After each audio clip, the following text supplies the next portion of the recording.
worst possible thing you could say when you walk into a car dealership. I spent 5 years with Mercedes-Benz, 5 with General Motors, and the worst thing a person could say when they walk in is, if you could just get me to this payment, we got a deal. So your loan's probably still like 19, which means you got to pay to get out. You're upside down. It's called negative equity.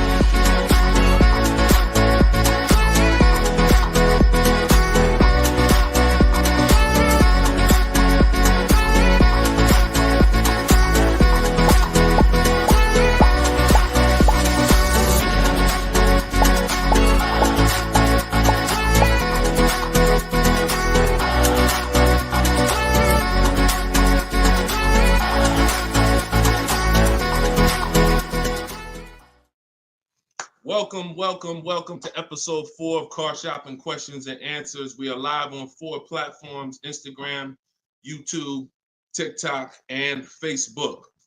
Okay, we already got people asking questions on TikTok. As you come in, we do these shows at 12. Hold on, I want to give my camera time to focus because I'm doing a lot of moving.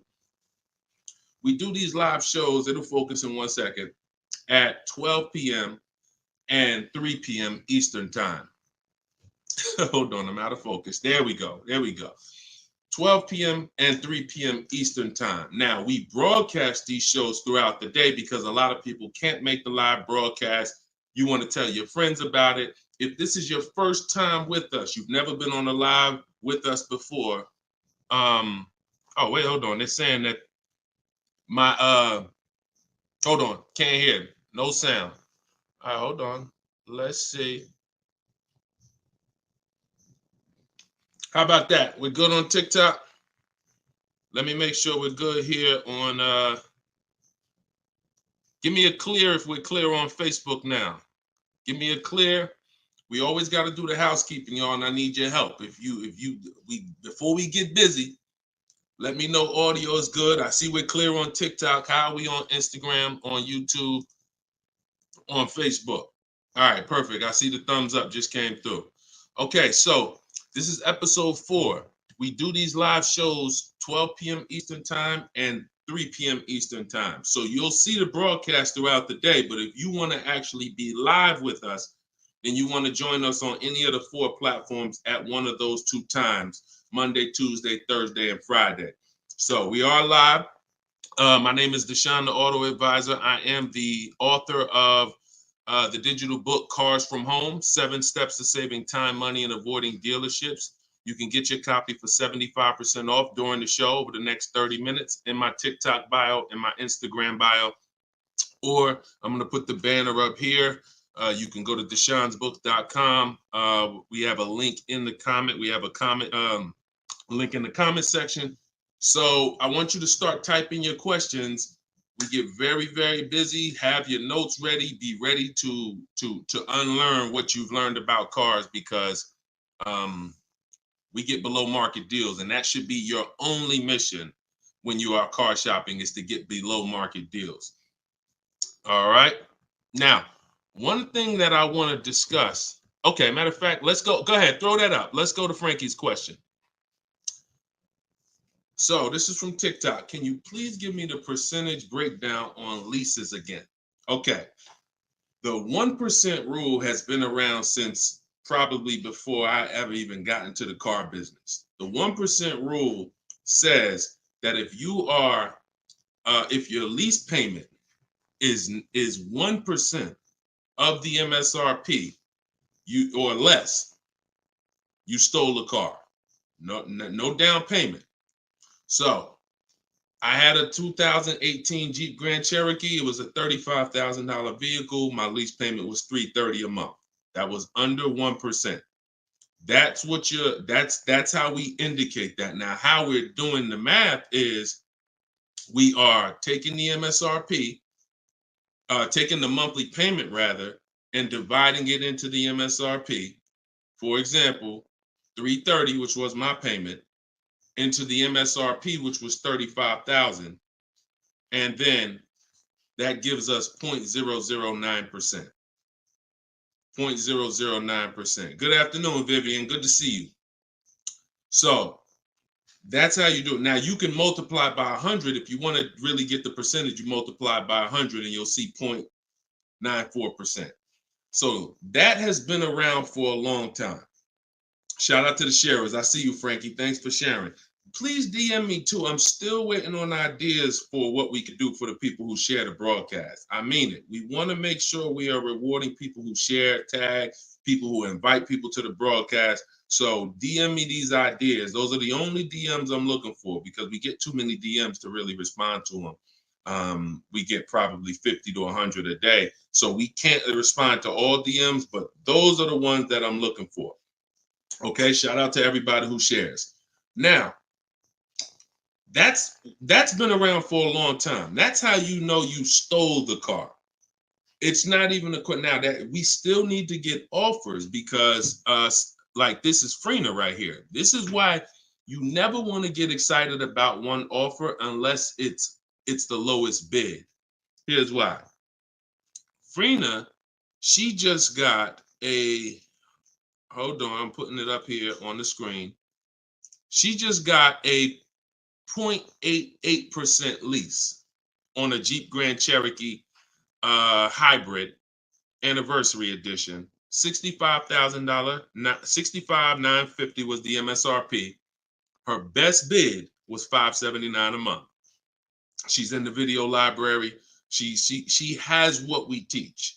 Getting bids. See, so sometimes you could look and be like, oh, this offer looks really, really good. Should I take it? Not if it's not the lowest bid. It must be the lowest out of at least 5 offers. Because what I always tell you is 80% of dealers are overpriced. They're going to overcharge. So that's how you know if you won. Now we had to come up with something. When I started teaching people about leasing, I said, oh, shoot, some of you going to go out here and you've been buying your cars and you're going to walk into dealers and you're going to get a lease and you're going to think it's good because you're still paying less than somebody who actually bought. But we had to come up with something that was showing you when you were overpaying for a lease. And so I started doing some math because I love math.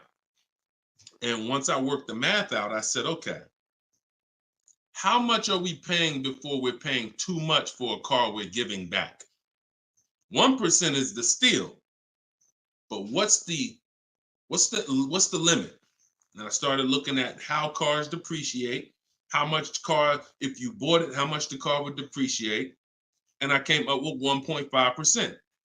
So when we look at the same vehicle that is, let's say a $40,000 vehicle, for example, 1% is $400 a month or less. 1.5% is $600 a month. Now, what you look at is the total you're paying over the 3-year lease. 600 times 36 months, that's 21.6. So when you take $40,000, you add your taxes and everything, you're probably going to end up about 44. 21 is about the threshold where you're still paying less than if you had bought. You're still losing less value, but and you're tying up less money. But at the same time, that's the limit. Above 1.5%, there's no value in this lease anymore. And that doesn't mean we go buy the car. That means we look at competitors because competitors do offer more aggressive lease pro. Every single vehicle, you guys, and there's over 400 of them, has a different lease program. Sometimes even the trim level is different. The Touring has a different lease program than the Limited. So we don't deal with overpriced leases. And so that's why I created the 1.5% rule. That's how it became to be, based on the fact that I knew a lot of people, as they unlearned that bad advice about leasing, as I taught it and as they heard it from other people, they were going to go and get leases. And it's important that you know when there's no value in a lease and you shouldn't be accepting a lease. And that doesn't mean, and look, let me be very clear. That does not mean, that's why I explained the first part of this question, of this answer. You don't walk into a dealer and say, hey, I'm trying to get under 1.5. You don't walk into a dealer and get a lease quote and then you say, hey, well, look, I got to be under 1.5%. No, you're doing this wrong. Again, my mindset and what I'm trying to get you to use is Cars from Home, where you should be, the only reason you should be in a dealership is to test drive cars. if you're buying new cars or leasing.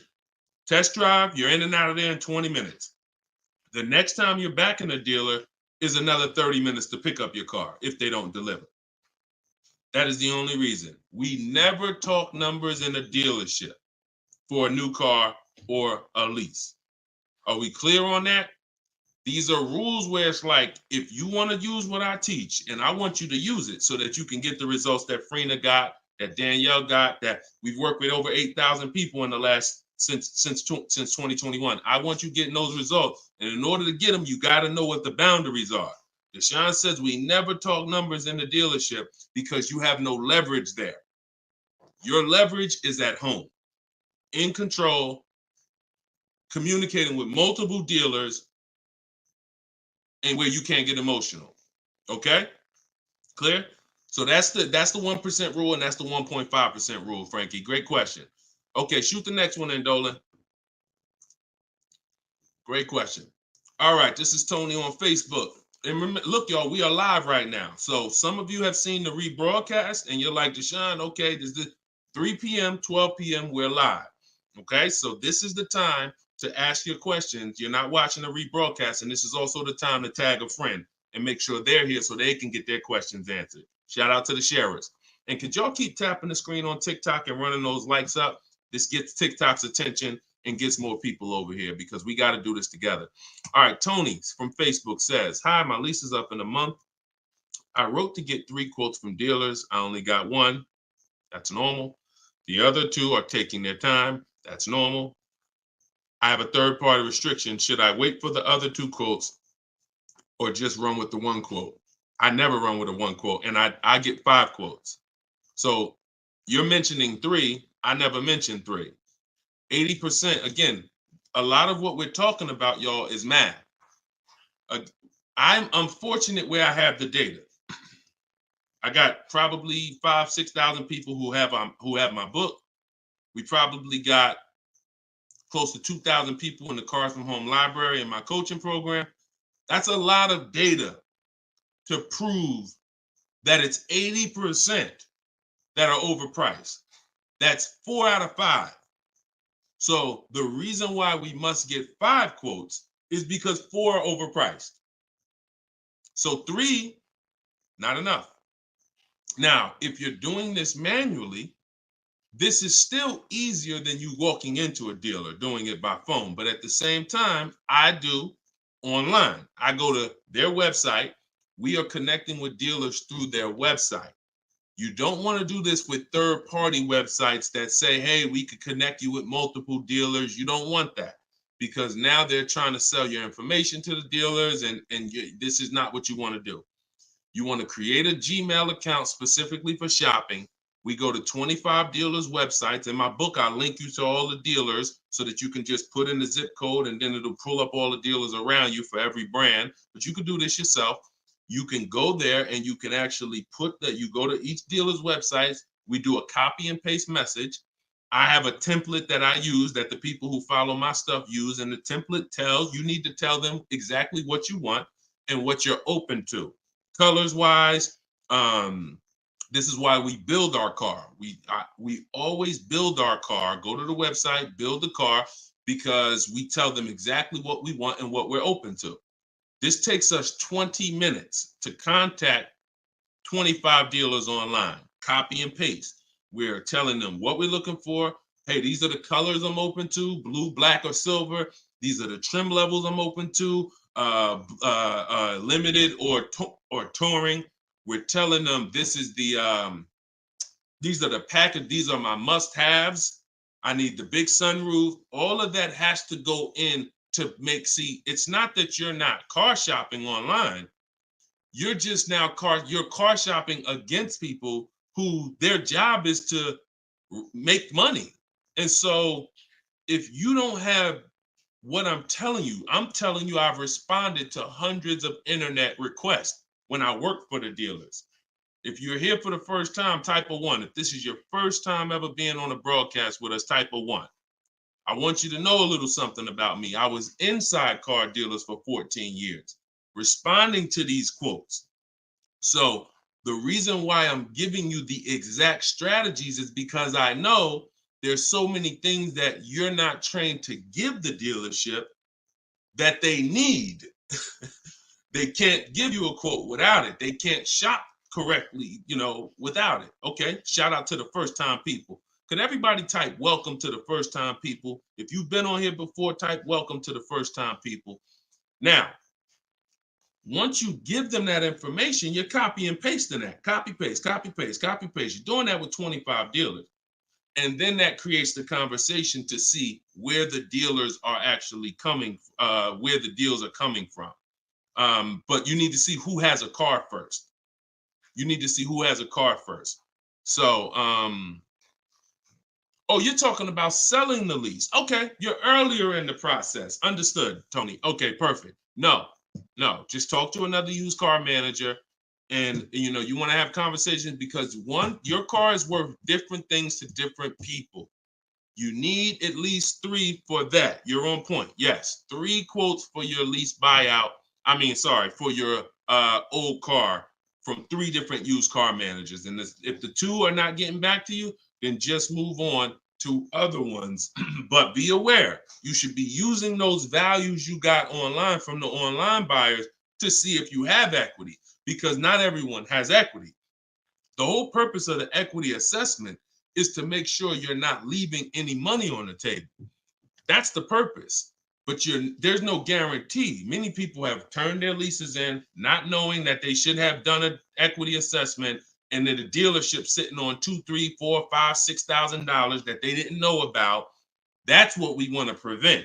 So if you do those offers and you see you have $3,000, $4,000 in equity, now that's when you bring it here. If you do those offers and you're at a break even or $1,000, then that's not always worth it, because those used car managers are not going to match the highest offer. So be aware of that. But if you have equity there, then 3 used car managers, that's how you make a move.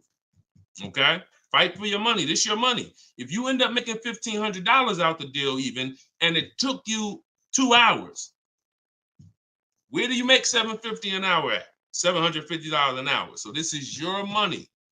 And if you don't fight for your money, someone else will definitely cash the check. All right? Tyler said, send the next one in. Tyler said, F&I director here in Houston of 2 large stores. Your content is great. I appreciate you, Tyler. This is the 20% right here. See, the 20% can always admit when we're doing something to help the market. The 80% will come on here and be like, oh man, this guy couldn't make it in the car business. Now he's teaching. All right, go ahead. Shoot the next one up, Dolan. This one's from Facebook. What's up, John? Instagram, y'all not typing enough questions. And Instagram, just so you know, the easiest platform to share on is Instagram, because you hit that little arrow, it looks like a paper plane, and it'll let you go down your Instagram friend list and send this broadcast out to probably 10, 15, 20 people. Okay? Don't cheat your friends. All right? Shout out to the sharers. John from Facebook says, is it hard to purchase with a charge-off on credit 3 years old? So everyone who has credit issues should be following Shonda Martin. She's on all the platforms, Road to 750 plus. And you should be working on getting your credit to the point where you can qualify for the best programs. And you don't need an 800 credit score to qualify for the best programs. You usually need close to 680, 690 will usually qualify you for most tier 1 leases. Now there are some cars that have super tier where you tier A1 plus, but that's not most leases. That's not your standard everyday cars that most of us are leasing or buying. So the question is, the answer is, if you don't need a car, then you should be working on your credit. If you need a car, then there's nothing you can do. You need to make a move. And so I recommend a company like Limbuzz. We're always going to give the dealer a chance to match or beat our offer. So whoever we end up buying our car from, some of you have been taught never let the dealer participate. That's costing you money, because the dealer has 7, 10, 12 banks on their end. Now, If they're trying to beat and earn your business, now that's a winning position. See, check this out. When you have a finance manager who's saying this about you, what's the highest interest rate you think they'll pay? What's the highest payment you think they'll pay? That's a bad position to be in. That only happens when you have no leverage, you haven't shopped, you haven't come in with an offer, and now they're trying to see the highest interest rate that you'll pay. We're not doing that. You're doing it our way, which is we're going to have we don't let anyone touch our credit until after we find our car. Now, once we find our car, get our best deal through a bidding system, now we're going to take that purchase agreement, that's a receipt. Yep, I see the questions coming in on Instagram. We got you. Hold on, Atlantis. Once you see the long form receipt, now you take this home, and this is when you're going to contact your bank, your credit union, the online lenders. You're going to go online lenders, online banks, online credit unions. You're going to let all these people have a shot at your business. If you do this within a small window of time, if you do it my way, it only take you 2 days. This is going to weigh on your score the same as one hard inquiry, because this is something called rate shopping. This is not going from dealer to dealer, getting turned down or putting in applications and nothing like that. This is how you rate shop correctly. I call this the bank bidding war. When you get my book, I also send you the bank bidding war blueprint. It's going to be going into my book, but I need about another month to be able to combine it. But I send you the bank bidding war blueprint. Now, the bank bidding war is 3 rounds. First thing we're doing is seeing, is there any special interest rates that the car we're buying has? In your particular case, John, with credit challenges, you're not going to qualify for that. That's okay. But we need to check that. If there's 0%, 0.99%, that eliminates our need to do anything else with financing, because no one else is going to beat that. Second part of the round starts, there's 3 rounds to the bank bidding war. The second part comes after we find our car, and it's what I just broke down. When we come home, we let all these banks, these lenders, online credit unions run our credit, and so they're bidding and submitting us their loan offers. Now, the third round is the dealer. That's when we're going to call the dealer who we reserved the car with and say, hey, I got 6.29 from this bank. If you can beat it, I'll give you the business. Now, this is the big difference, you guys. When you have a finance manager who's trying to beat your offer, who's calling their banks and saying, hey, I need to get 5 point something because this person already has 6. That's leverage. When you start bidding, like I'm teaching you, like what's in my book, like what's in everything we do, in my videos, everything's a bid. You have the leverage. And there's no way for you to overpay when you are getting bids. So that finance manager calls you back, it's only going to be 1 or 2 answers. Hey, Stuart, man, listen, I tried my best, man. I reached out to every bank I got. No, I can't beat that rate, man. I appreciate the opportunity, but you can go with your own financing. In which case, you guarantee you got the best loan. Second thing is, hey, you know what? You had a good rate, man, but I got somebody to beat it. So we can do it right here for you. Perfect. In which case, you guarantee you got the best loan. See, you don't have enough people competing for your business. That's where your buyer's remorse is coming from. That's where your lack of confidence is coming from.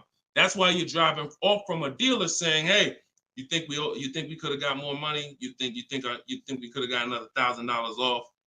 That's all buyer's remorse because you don't have enough people competing. So I want you to stop that. I want you to use what I'm telling you to do.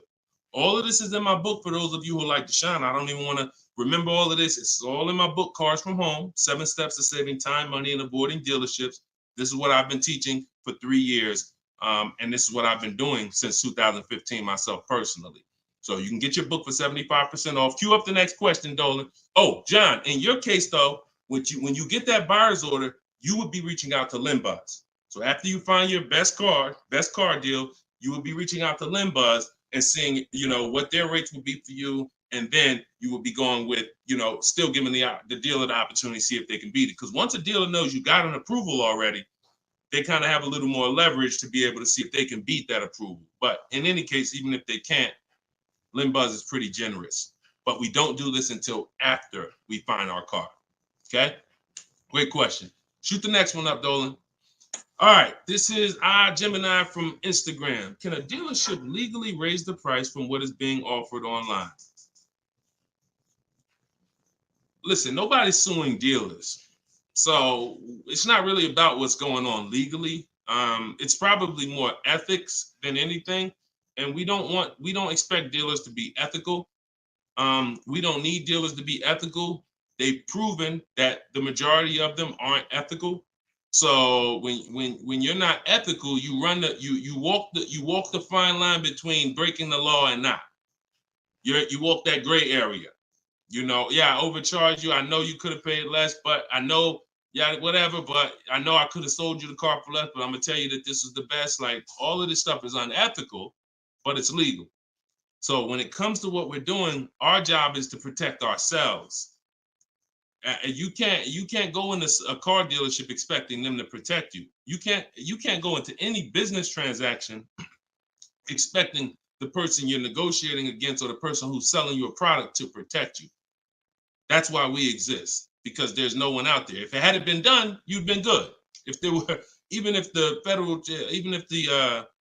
I think it's the Federal Trade Commission or whoever regulates businesses were stepping in to protect the public, then we wouldn't have a need for what we do. But that doesn't exist. So it's on you. It's buyer beware. It's you protect yourself. And so I provide the tools for everyone who wants to take action to protect themselves. All right? But no, we don't expect dealers to do anything other than what they've been doing. Go ahead, shoot the next question up. Let's roll. All right. Why shouldn't a person focus just on monthly payment, monthly car note? Okay, good question. Hold on. Let me make sure I can see Instagram.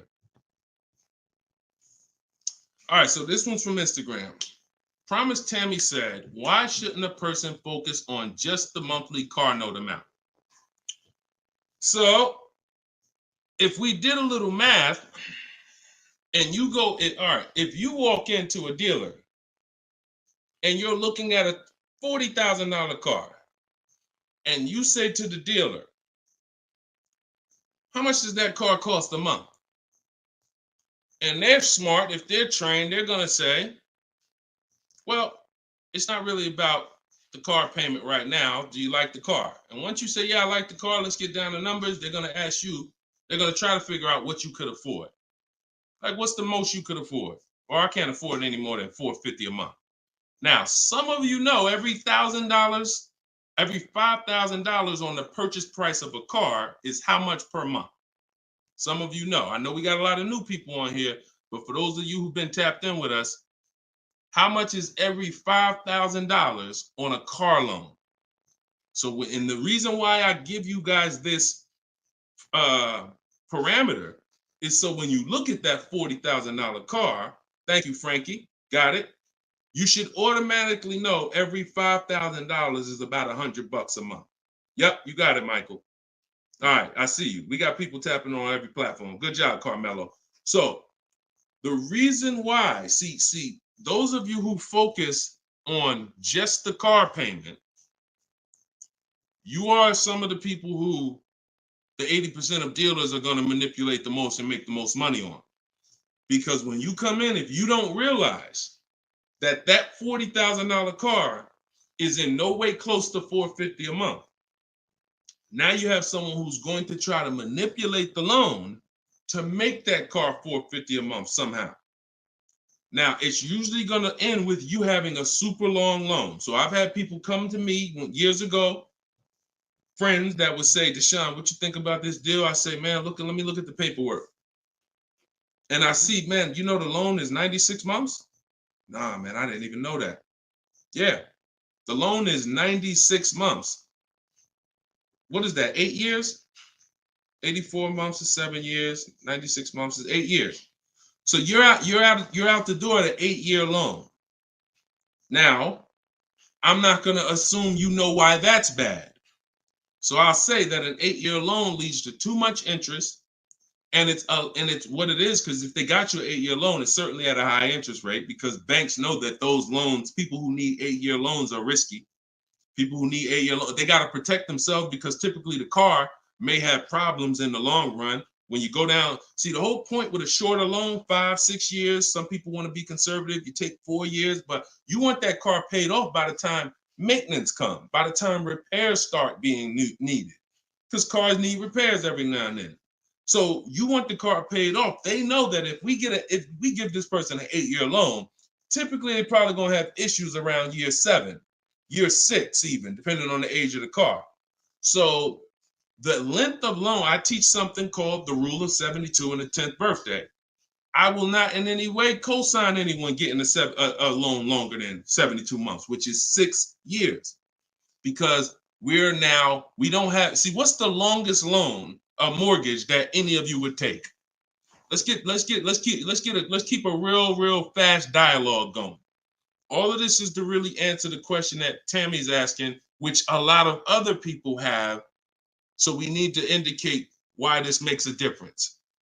The longest mortgage most of you are going to take is 30 years. Mortgage.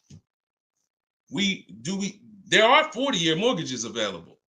There's 50-year mortgages available. No one on here said, yo, I do a 50-year mortgage. Why? Because we already know inherently anything longer than 30, that means we can't afford this house. That means we're looking at the wrong house. So we had to make sure we created boundaries so that you understand, okay, if I got to take a loan longer than 6 years on a car, that's telling me I can't afford the car.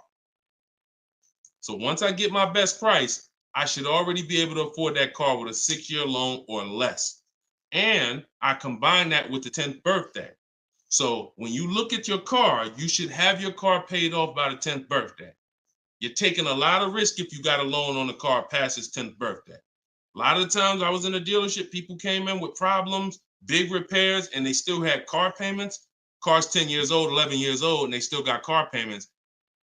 You could run the risk of being in trouble because that car could be in the shop. Some of you have experienced this. Car's in the shop and you still got a monthly payment due every month. Now, this is disaster, and that's what we're trying to prevent. That's why we don't focus on the monthly payment. When we're purchasing a car, we are only focused on the price of the car. We need to, before we even think about monthly payment, how about this? We need to make sure we're getting the car for the lowest price possible.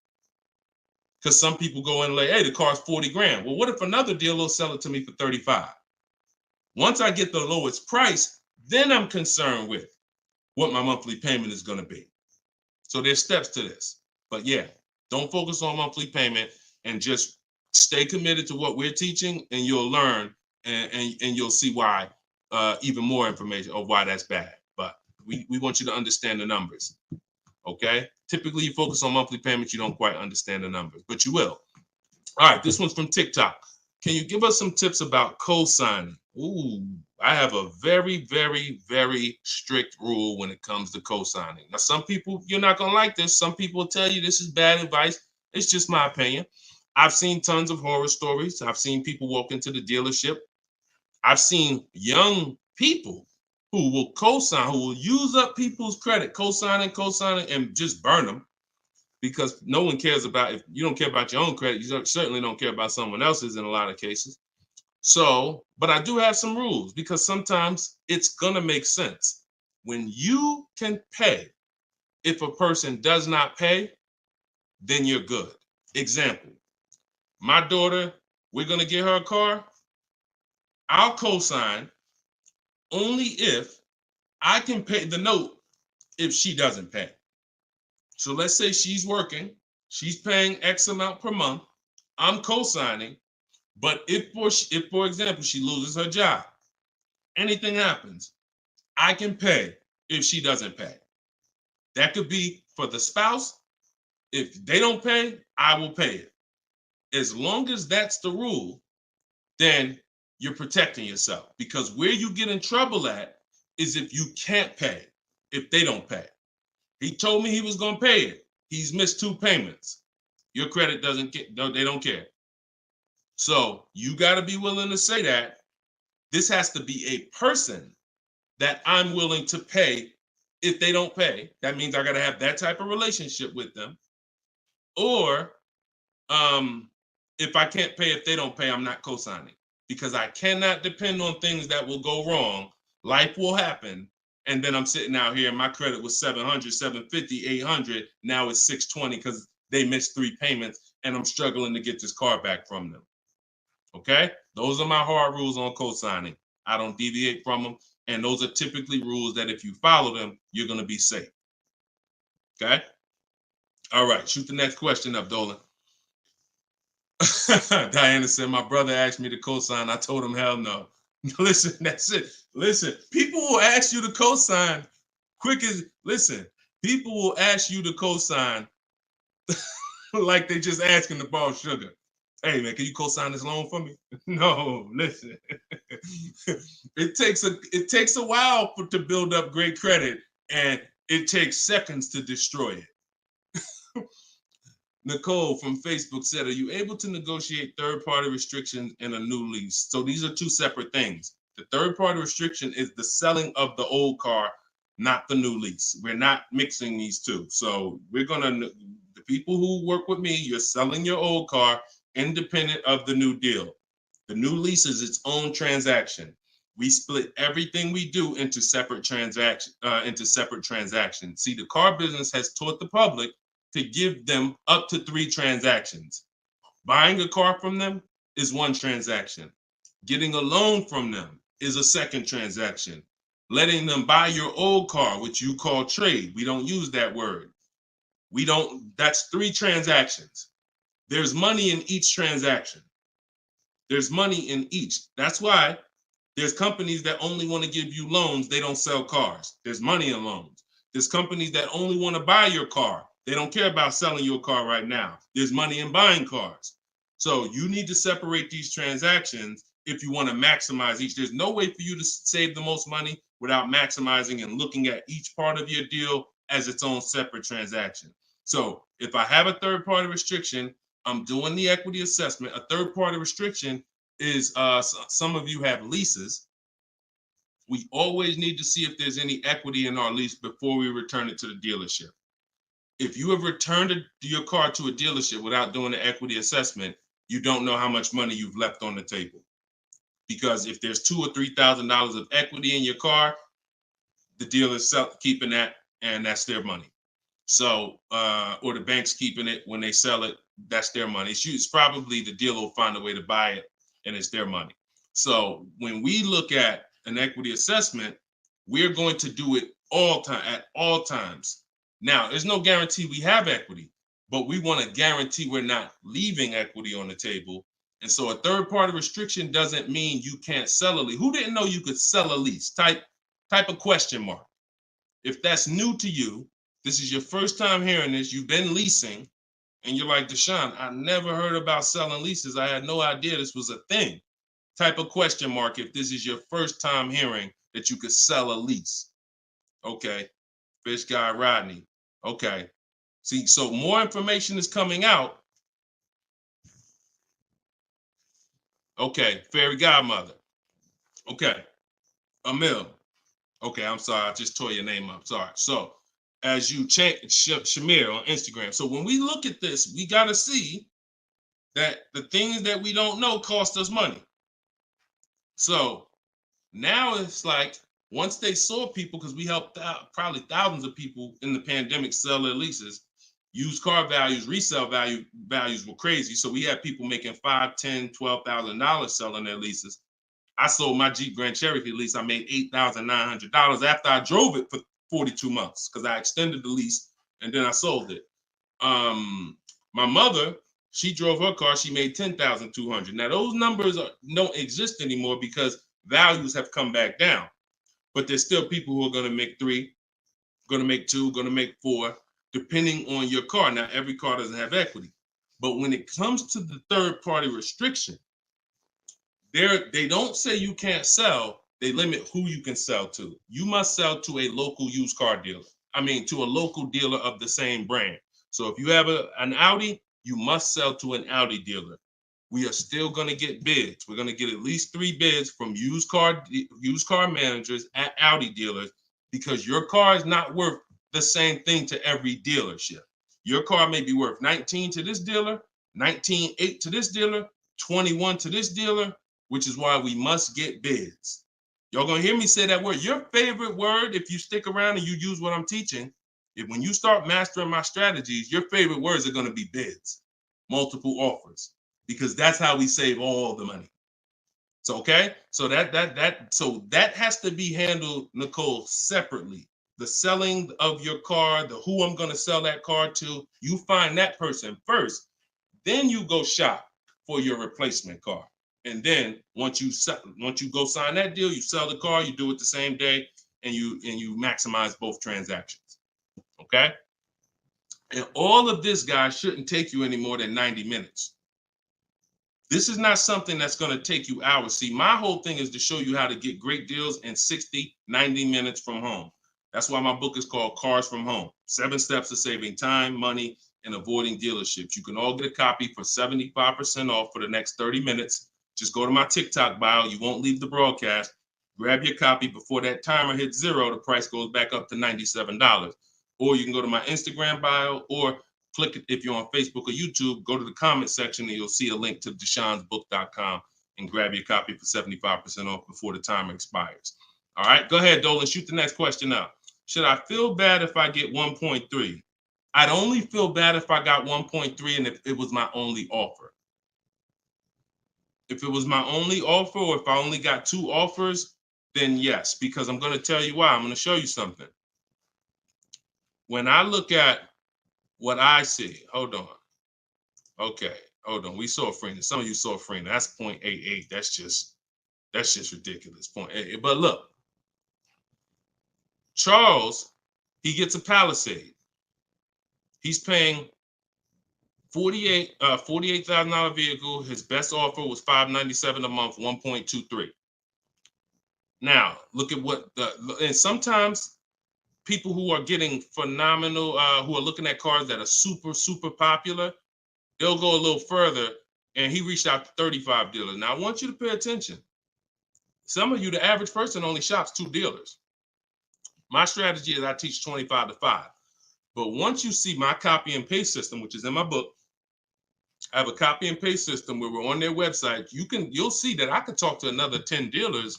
It only take me 10 minutes to open up contact with another 10 dealers. We always use a separate email. Do not contact dealers from your personal email. I'm warning y'all. It's not going to work. You're trying to go through your work email, and then you got your personal stuff, and then you're seeing the car dealers. Don't do it. Create a separate Google email, and that's how we do it. So he said, I reached out to 3,500 dealers, got 10 quotes back. So that $597 a month, 1.23 is the best out of 10. So so I always tell you, when you do it right, you're going to see offers that are $150 to $200 a month more. That's when you know you've exposed the 80%, and that's when you know you shop the right way. If you don't see that type of spread minimum, you haven't shopped enough offers. So that's the only time I would feel bad, GKA, is if I didn't get at least 5 quotes, because I don't know if 1.3 was the best. I'm gonna tell you a funny story too, because Freena's in our coaching program, and Freena reached out and she said she was looking at a Jeep Grand Cherokee. Get ready for the next question, but I'm gonna tell y'all, I want to hammer this home so y'all understand the importance of multiple offers and you don't get lazy, because the things I'm telling you might take another 30 minutes, 40 minutes, and they save your family $3,000. You can't put a price on. Well, you can put a price on that. So Freena was shopping for a Jeep Grand Cherokee Limited. She comes to the group and she said, Deshone, this was the best offer on a Jeep Grand Cherokee Limited. It was like 1.2 and change. But she said, the guy that made me this offer said he has this 4XE. It's a hybrid. And he said he could actually do better on that one. She said, what do you think he told me what it would be. It would drop the price here. I said, if you're open to that, then you need to run your quotes again and get 5 more offers on that vehicle, because it may have a better lease program, in which case you need to open it up again. She opened it up again. That's how she got her 0.88% lease. So if she would have just said, well, this guy is getting me 1.1, I'm gonna just take that, then she never would have found a 0.88. multiple offers. That's probably $100 a month difference than what the last offer, $100 a month times 36 months on this lease. You're talking about $3,600. And she did it in minutes. Once y'all learn how to do this, it's minutes. This is not hours. I'm not spending more than 60 minutes on shopping for a car. Now, that doesn't mean I'm not spending time to decide what I want. But once I decide what I want, once you know what you want, 60 to 90 minutes to get the best deal. That's it. All right, shoot the next one up, Dolan. Keep the questions coming, y'all. We are live every day at 3 p.m. Eastern time. Well, not every day. Monday, Tuesday, Wednesday, Thursday, and Friday. Monday, Tuesday, Thursday, and Friday at noon and 3 p.m. So this is our live show. Okay. Throughout the day, though, you may see a broadcast and you'll know, okay, you'll still be able to get value because most of the people who are asking the questions on here are asking the same questions you would have asked. So go ahead, Dolan, shoot it out.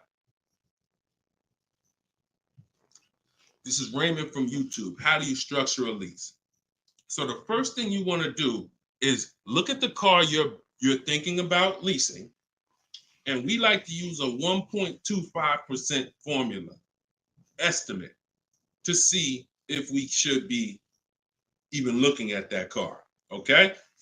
So if I'm looking at a car that's $40,000, I'm doing a 1.25% estimate. I'm multiplying it by 0.0125. And then I'm going to see, 40,000. I'm multiplying that by 0.0125, and that comes out to 500. So that's going to tell me if I'm looking to be at 300, that's not the car that I'm going to be looking for in most cases. Now, we don't know if the best deal is going to be 1.25, but we're trying to estimate based on a bad deal is above 1.5. Anything above 1.5, we're overpaying for our lease. No money down. Money down comes later. Now a steal is 1.1%. So I teach something in my book. It's called 1% is the steal. Between 1% and 1.5% is the deal. And then above 1.5% is time to chill. We don't do that. So that's the first thing. Now, once we move past that, now it's time to choose our mileage. So we're going to look at our lifestyle. We're going to see how much we drive to work, how much we're going to be driving the car. And once we come up with that, you're just doing some simple calculations. What's your round trip to work? 10 miles. How many days a week? 5 days. Okay, that's 500 miles a month. That's if you do the math. Let's say your trip to work is 20 miles round trip, and you do that 5 days a week. You're doing 100 miles a week to work. Times 52 weeks of the year, that's 5,200 miles. So I walk you through this in my book, but this is simple. 5,200 miles, and then you say, okay, well, I like to do a little leisure. I like to take a little trip down here. I go fishing, 1,000 miles away, blah, blah, blah, blah. So you're calculating what you're going to do. The easiest way to do it is to look at your old car and see what you've done. But if you don't have an old car, this is how you calculate it. You come up with, all right, I only need about 9,000 miles a year. Perfect. All of our leases, we shop our offers with 12,000 miles a year. That's your average miles. That's what we want to base our formula from. So whenever we reach out to a dealer, we do this online. As I said, everything we do is online. Once we do this, we're shopping multiple dealers and we're telling them, work us up a lease quote. First month's payment, total out of pocket. If you were on the last show earlier, we talked about we don't say down payment anymore. We say total out of pocket, TOP. Everybody who's clear on TOP, if you were on the last broadcast, type TOP. If you weren't, TOP is total out of pocket. That means only thing I'm giving you for this offer right now is my first lease payment, and I'm driving off. Total out of pocket. We're not saying down payments anymore. Okay? So now, we're structuring our lease with first month's total out of pocket, 12,000 miles per year, and that's how we're sending the offers out to the dealers. All online, all copy and paste. These are all templates I have, but I have templates where you just fill in what you want, blah, blah, blah, all in my book. There are links, there's templates, but if you're going to do it your way, that's fine, but this is how you do it. And you can sit in your computer and just copy and paste. And now you're looking to get 5 quotes. That is the mission. 5 quotes, and that's it. That's how we structure our leases. Once you're done and you get your best quote, Now that's when you adjust your mileage. So once you identify the best dealer, the winning bid, now you're going to say to that dealer, hey, can you adjust the offer to 10,000 miles a year? Can you adjust it to 18,000 per year? Can you adjust it to 25,000 per year if you're a high mileage driver? And you adjust it from there. But that's it. You do this over and over, rinse and repeat. Rinse and repeat. All right. Great question. Shoot the next one in, Dolan. All right. Shout out to the sharers. Thank you, Liba. I see you. Thank you so much. This one's from Preston on YouTube. What is the best way to finance a car out of state? It's no difference. It's really no difference. We're going to find the car. We're going to get the buyer's order. We're going to have them. Now, the thing about a used car, if it's a used car, we got to test drive the car. So what you may want to do is if you're picking up a car out of state, you may want to go there, lock up the car, grab a cheap hotel for the night, stay there, because you don't want to eliminate the bidding process. The bidding process is your bank, your credit union, online banks bidding, and then dealers bidding. The dealer who you get the car from, they're bidding against that. Some of you don't really understand how much money is in finance. On a $40,000 loan, 2 points on an interest rate could literally be $2,500. So we got to understand there's a lot of money in loans. So if I'm driving to pick up a car out of state, what I'm typically going to do is go test drive that car. If I like it, I'm locking it up with a deposit. I'm taking that buyer's order.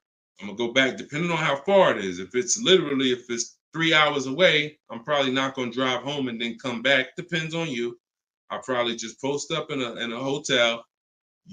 Go do my financing online. Let all these banks and credit unions run my credit so I can get their offers, and then I would call the dealership the next day and say, hey, this was my best offer. If you could beat it, I'll just come get it from you, and that's it.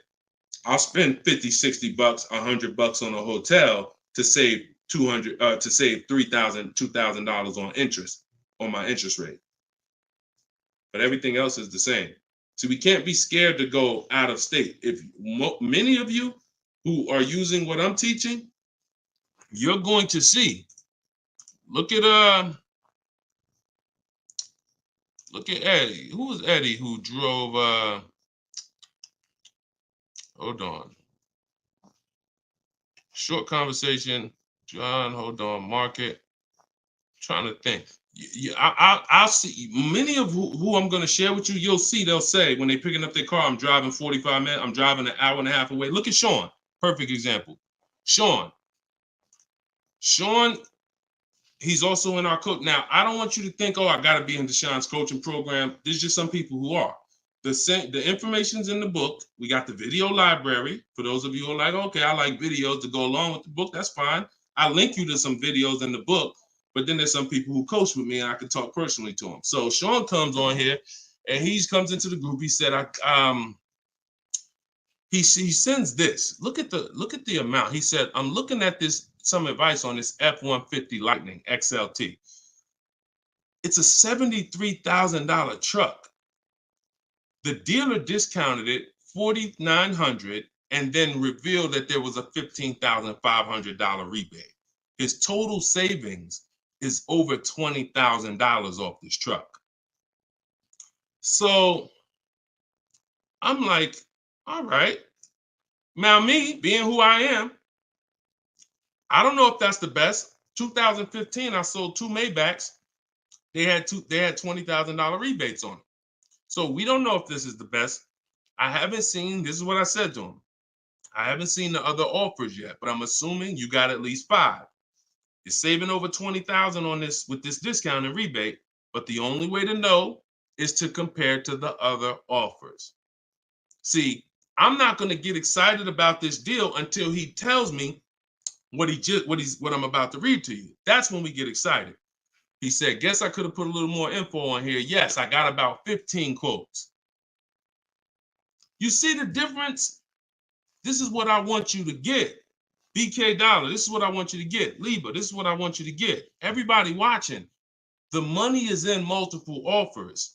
The reason why you're not saving, you're just not getting enough offers. So he says, I ended up expanding my search to 150 miles outside my area to find this deal. He said, I couldn't find, watch this, I couldn't find anything under MSRP in that first search.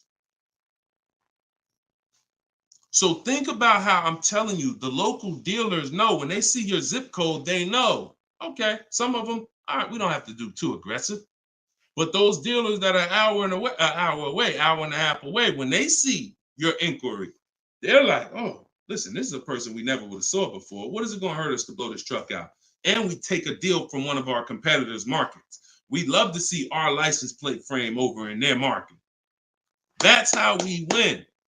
So he ends up saving over $20,000, and he doesn't mind driving 150 miles to go get that truck. Why? Because every mile he drives is dollars he's picking up.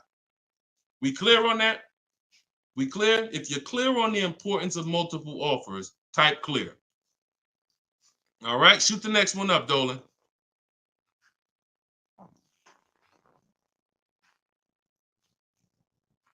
Okay, this one's from Instagram. Atlanta's Black Gabriel, or Gabrielle. I think it's Gabriel, my fault.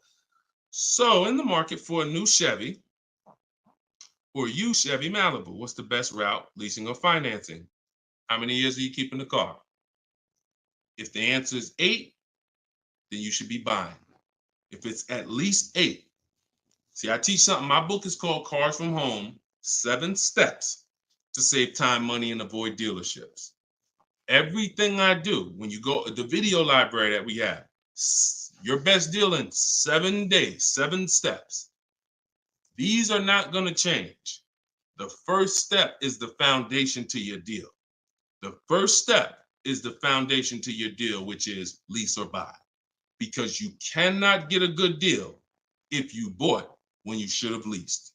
It's impossible, because the amount of money you're going to pay on the purchase is going to be too much if you buy brand new. And if you buy pre-owned, it's going to be about the same amount you'll pay. So when you buy, if you're not keeping your car 8 years and you buy a used car, 3-4 years old, and then you trade it in 5 or 6 years, you're going to pay the same amount or even a little more than someone who got a great lease deal and drove brand new vehicles. So it's all about how many years you're keeping the car. If you're keeping the car, if you're like Deshone, there's no way I'm keeping the car 8 years. That's not my style. Then you should be shopping from this day forward for aggressive lease deals. Now, once you find a car that you love, or if your spouse says, you know what, I don't switch cars like that. I keep a car 8, 10, 12 years. Then we purchase for them. We're going to purchase. But for those who are not keeping their cars 8 years, you are losing thousands and thousands and thousands of dollars not leasing cars. Thousands, thousands and thousands and thousands and thousands. All right? That's the 8-year rule. It's the most important question. It's the first thing you ask when you are car shopping and you're ready to car shop. How many years am I keeping this car? 8 or less, we lease. Less than 8, we lease. More than 8, we buy. That's how we avoid the depreciation. So go ahead. It's a hard rule. You want a follow-up question to that, or anybody want to? Because I know some of you are like, Deshone, I was taught never lease. Whatever. You want to follow up to that question? That's perfectly fine. But that's the rule. And it's the rule based on money. I've seen thousands of scenarios, and I spend years and all my time shouting from the hills so people could understand how much money they're losing by not getting good lease deals or not leasing at all. Okay, go ahead, shoot the next one up, Dolan. Okay, this one's from TikTok. All right, Peyton. Do dealerships finance used cars too? Yeah, sure. Absolutely. But we don't finance, dealers are our last offer for financing, never our first. So what you should do is you should go watch the replay from earlier, episode 3. This is episode 4 of Car Shopping Questions and Answers. We do these lives Monday, Tuesday, Thursday, and Friday, 12 p.m. Eastern time and 3 p.m. Eastern time. For those of you who are like, because I want you to be able to tell your friends. Today, some of you are going to run into people who are car shopping. You need to be telling them, hey, you got to check this guy, Deshone the Auto Advisor. He does this show, live show, 12 o'clock, 3 o'clock, Monday, Tuesday, Thursday, and Friday. But you want to watch episode 3 where we went into detail about how we don't finance. In fact, early, I think we talked about it early on this episode. Your financing should be independent from the dealer. The dealer should be your last offer for financing. Because what you're asking for, that's 2 transactions. You're giving them 2 transactions of business. You're giving them the purchase of a car, and then you're giving them the selling you of your loan. So what we do is we separate these transactions and we get bids for each. So the only way I'm dealing with a dealer, the only way you're going to be dealing with a dealer is if they've won the bid, which means if I'm looking for a used car, you won the bid out of all the used cars. Like, all right, give you an example. This is Vincent. Vincent got a 3-year-old Lincoln Corsair, premium trim level, under 45,000 miles, clean Carfax, inspection, all from the comfort of home. I'm reading what he put in our group. He was targeting to find a discount of 30 to 35% from the MSRP. This is something that no one is teaching you guys about what you need when you're purchasing a used car. If you're going to be purchasing a used car in the future or your next car, or if you bought a used car in the past, type the letter U. Type the letter U. If you're going to be purchasing a used car, or if you have purchased a used car in the past, I'm about to give you something that you have never heard before, but it is no way for you to know you got a great deal until you start talking the way Brandon talks here. You notice he said 30, he was targeting to find something 30 to 35% from the MSRP. In order for us to know, I see you, Shelby. I see you, Emma. I see you, Katarina. I see you, Raymond. Okay, perfect. Atlanta's Black Gate. All right, a lot of people. Okay, so when you are shopping for a used car, let me tell you a story, give you an example, all right? So I was shopping for my pre-owned Infiniti truck 3 months, a little over a year ago. I narrowed it down to 3. Now, I narrowed it down based on title history, service records, accident history. We talked about this in the last episode, episode 4. Title history, service record, episode 3 rather. You can see it on YouTube. And if you're on YouTube, please make sure you subscribe and please hit the like button. It matters because that shows the algorithm that we talking business over here, that more people need to be here. So when I narrowed this down now I get to I think I narrowed it down to my top 4. They were all white. They were all within 30, they're all within $1,500 of each other. Now, here's the problem. This is where it gets complex for you. Because I'm looking at one that they're asking 30,000 and change, one they're asking 31,000, one they're asking 31,800. You know, they're all within $1,500, $2,000 of each other. Similar miles. On the outside, they all look similar. Without knowing, I created something called the true value percentage. What is the true value percentage? It's not what the website says is a good deal. It's the percentage off of what the vehicle was when it was brand new. So I pulled the window sticker for each of these vehicles. I pulled the window sticker, and what do I see? Now I teach you how to do this in my book. I teach you this entire process, but I'm walking you through it. Exactly. I pull the window sticker. You can get it from Carfax, depending on if Carfax has a deal with that manufacturer. Carfax has window stickers. Now, what do I see? One car is 46,000 when it was brand new. Now they're asking 31 and change. Okay. One car is 48 when it was brand new. They're asking 31 and change. One car was 52 and one car was 54.5. That's the one I got.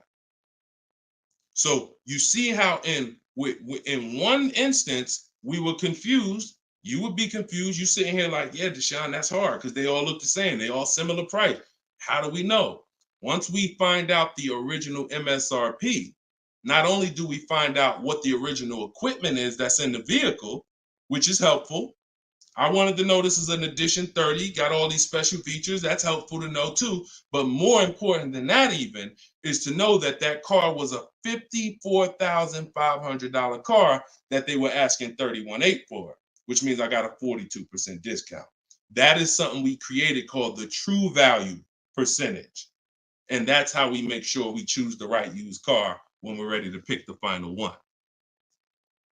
This is what we do here, y'all. If you this is why, like, this is why we've been blessed, because God knows we giving you the information you need to win with.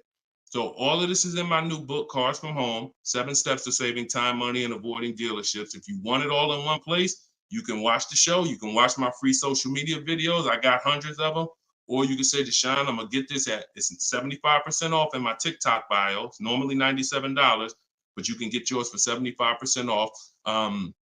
And you can get it in my Instagram bio, or if you're on Facebook or YouTube, click the comment section and click that button that says Deshone's book and get you 75% off for 30 minutes. After 30 minutes, price goes back to $97. So, all right, but that's the true value percentage. And that these are the things that we never buy a used car ever without looking at the true value percentage. So when you saw what he said when he bought that Lincoln, as he was targeting to get something 30 to 35% off MSRP, and he ended up getting one for 43%.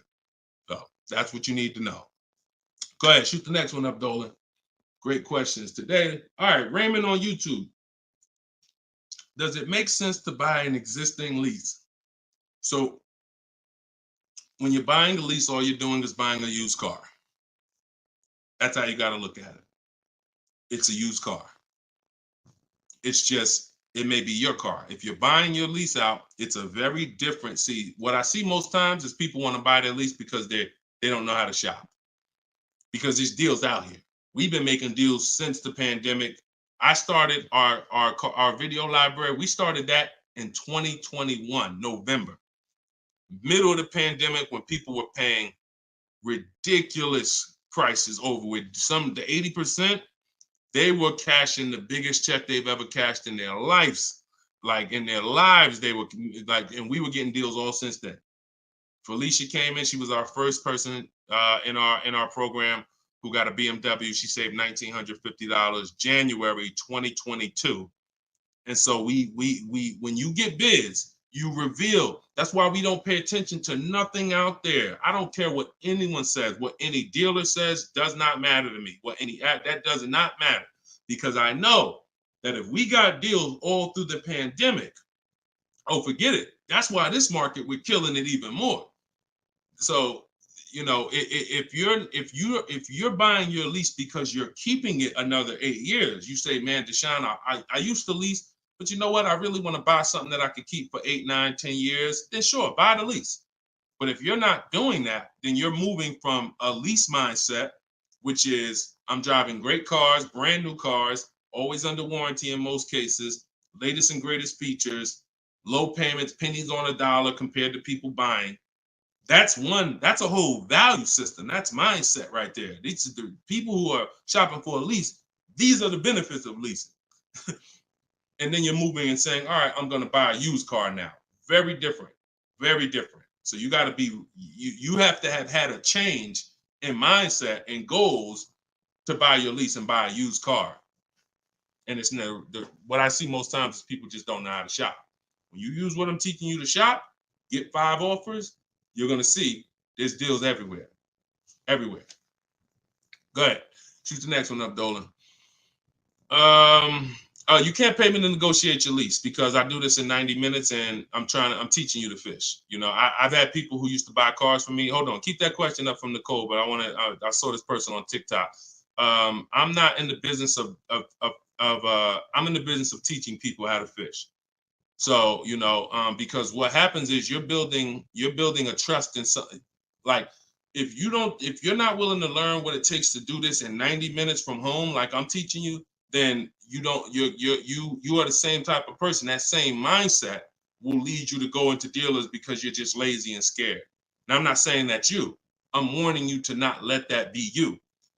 I'm warning you you can't pay me enough. I'm not in that business. I'm in the business of helping people all around the country. It don't matter what you pay. Of course I don't think you would ever even ask me to work for free. I'm telling you though, that's not the business I'm in, because we can help thousands of people all around the country. But you're not realizing that your transaction is a 5-figure transaction.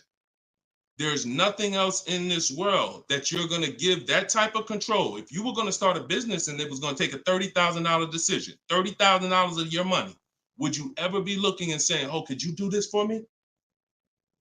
You see, we do things with cars because we've been programmed to do them with cars. Car dealers have made you so scared that you've been programmed to do something, but you never do it with anything else. You never do it with a house. You wouldn't say, hey, could you just, I'll pay you to get my house for me. I'll pay you to, start this business for me. No, it's only cars.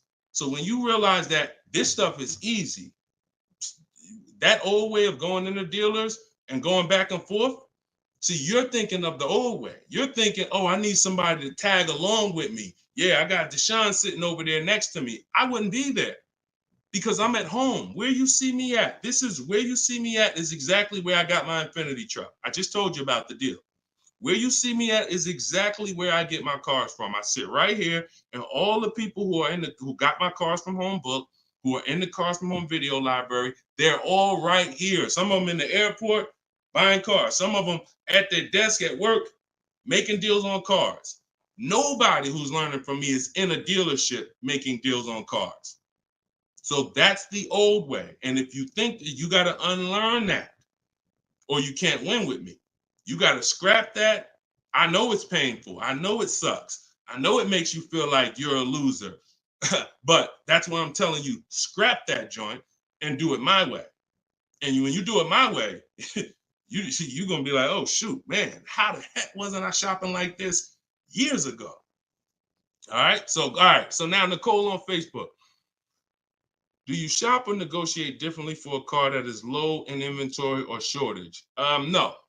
Now, the only difference is, let's say, and this is the reason why we connect with 25 dealers. See, in my book, I said we use the 25 to 5.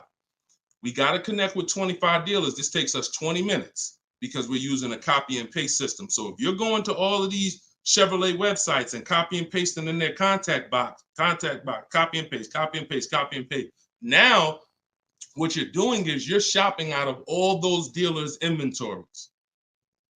So if you only do this with 4 dealers, then you only see one dealer who has a car.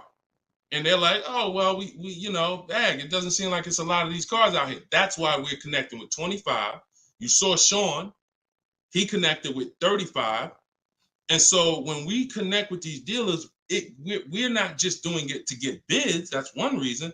But we also know out of all these 25 dealers, probably 10 of them have a car that matches what I would want. And then I'm going to get 5 to 7 offers. So now let's just say we're at a mid period where the 2024s are sold out and the 2025 hasn't come in yet.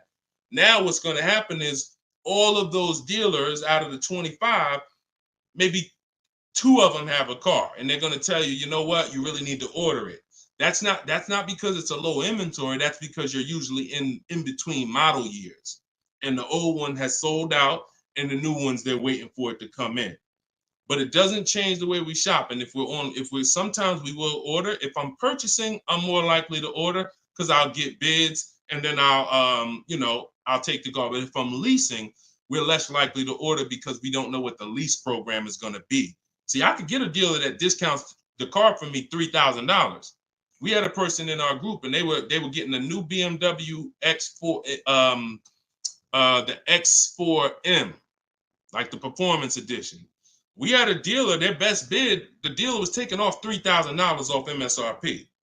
So, but the lease program is what we didn't know. And once the car came and they put the lease program on it, we saw that it was over 1.5%. So even at that discount, wow, we saved $3,000. Now, if she was purchasing it, that's a win. $3,000 off, beat everybody else. So I don't mind ordering if I'm purchasing. But on a lease, I'm less likely to order because I don't know what the lease program is going to be until the car gets here. Okay, but yeah, that the process doesn't change. It just we have little caveats based on on low inventory. Okay, process is the same. Nothing changes our 7-step process. Nothing. All right, go ahead, Dolan. Shoot the next one up. All right, great questions today. We got Jermaine, Facebook. So how do you transition out of a finance into a lease? Instagram, y'all not asking a lot of questions. All right, hold on. Get blooming chosen one. All right, hold on. All right, Jermaine from Facebook says, how do you transition out of a finance to a lease? All right, perfect. So now what I like about this question, Jermaine, is you've already answered the most important question, which is how many years am I keeping the next car? That's step one in our 7-step system. You've already answered that because you've determined I should be leasing. Now the next step is equity assessment. Equity assessment. Call the bank. You don't have to worry about third-party restrictions or nothing because you're not leasing. I mean, you're not coming out of a lease, rather. So you're going to call your bank, get your payoff. You're going to take 20 minutes, go on CarMax, Driveway, Carvana, Kelly's Blue Book Instant Cash Offer, AutoNation Sell My Car, Car Guru Sell My Car. Get those 6 offers. That's going to tell you if you have equity, break even, or if you have negative equity. That's your next step. Don't do anything else until you do that. Okay? See, we always have to account for our current asset before we start moving forward. What happens if he has $3,000 in equity? That means he has $3,000. He could either apply towards his next deal, or he could put that money in his bank account and, maybe he leases the next car with no money out of pocket. So equity assessment always comes even before we budget, before we plan our mileage, before we do anything. Equity assessment is what we do. All right. All right, shoot that next one up. Shoot that one up from Instagram if you got it, Dolan. It might have took you a minute, but because we got it's comments from everywhere, y'all. No matter. Okay, here we go. For your calculator, why doesn't it negotiate to the lowest offer? My calculator is the best. My calculator is the best thing that exists because it takes all the offers you get. By the way, y'all, what she's talking about. And you got to be specific because I do have multiple calculators that I've created in my book, multiple softwares where you plug in stuff and it spits out so one of the calculators that I have is the counter offer calculator. So we never accept a deal until we send a counter. So what we do is we take the counters. We take all the offers we get, we plug them into my calculator.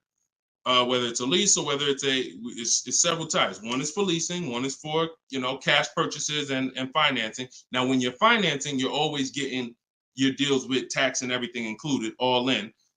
So what it does is it takes all the offers, you plug them in, and then it spits out which one is the best, and it counters everyone based on the best offer. So let's just say a dealer says, I'm gonna do a 1.1% lease, and then this dealer says 1.2. This dealer says 1.3, 1.5. It's not countering all the high offers based on their high offers. It's countering all the offers based on the lowest offer. Because if the 1.1% lease was presented to us, that means any of the dealer could have did it. So now we're calling out the 80% and letting them know that if this dealer offered me 1.1%, then you all could have done it too. You're just choosing not to do it, in which case that's what the 80% do. So we counter every single one. We even counter the lowest one. And some people in the group will say, Deshone, man, this dealer is the lowest, man. Should I be countering them for another $50 less? I say you must counter. Because you don't know if there's another $10, $50, $20. If you don't counter until a person tells you there's no more room, even if they're the lowest, that's not the best deal. So sometimes you counter the lowest offer, and the lowest offer will be like, listen, man, I gave you my best shot. I got nothing else. We know they're telling the truth because we got 4 or 5 other offers that are much higher than that. Sometimes they'll be like, listen, I can't do that $50. I'll get you another $10. That's the best I got. We know they're telling the truth because all the other offers are a whole lot higher. So that's the way the counter offer calculator works. It's gold. It's gold. So all right, we had an hour and 19 minutes. We try to keep these broadcasts about an hour and 15. Every now and then we go a little over, but listen, y'all, we are live Monday, Tuesday, Thursday, and Friday, 12 p.m. Mark your calendars, 12 p.m. Eastern time, 3 p.m. Eastern time. I'm hoping to, in the next couple of days, have a link in my bios so that people will be able to actually go to our calendar, put a reminder, but you know it. 12 p.m. Eastern time, 3 p.m. Eastern time, Monday, Tuesday, Thursday, and Friday. And this whole broadcast is sponsored by, if you just jumped on, I'm the creator, I'm the author of the book, the digital book, Cars from Home, 7 Steps to Saving Time, Money, and Avoiding Dealerships. You can get it for 75% off. It's normally $97, but as long as you get there before the timer hits 0, you can get it for $24 in my TikTok bio, in my Instagram bio, or you could go to deshonesbook.com in the comment section on YouTube or Facebook. Get your copy for 75% off. I'm also the creator of the Cars from Home video library, and I've coached over probably 1,500 people now since 2021. So we've been doing this. Everything I'm teaching you is proven. And I'm going to tell you, just like I tell my coaching students, when you get my book, see, I don't do questions and answers for my book, y'all. See, there's people who DM me. First of all, I don't even see DMs. The reason why I can't do question and answers because there's no other author that does it. So I make myself available probably more than anybody. But when you buy the book, trust the process. If you don't see me say do it, don't do it. Do everything I say do. I tell everybody, even if they're in my coaching programs, you must trust the process that I'm giving you, and you got to unlearn your old process. Don't even think about your old process.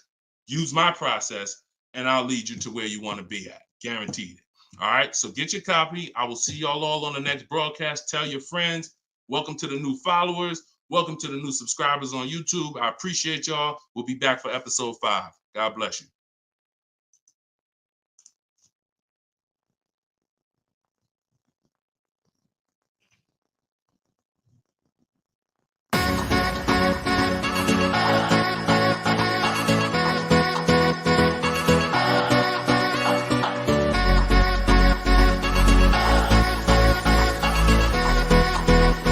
The worst possible thing you could say when you walk into a car dealership. I spent 5 years with Mercedes-Benz, 5 with General Motors, and the worst thing a person could say when they walk in is, if you could just get me to this payment, we got a deal. So your loan's probably still like 19, which means you got to pay to get out. You're upside down. It's called negative equity.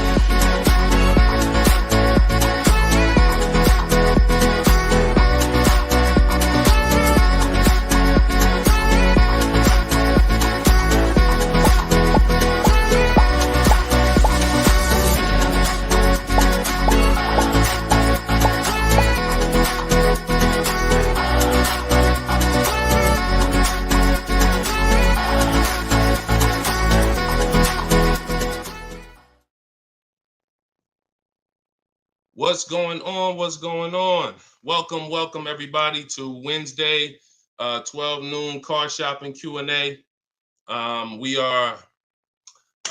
This is episode 5. We do these live shows 12 p.m.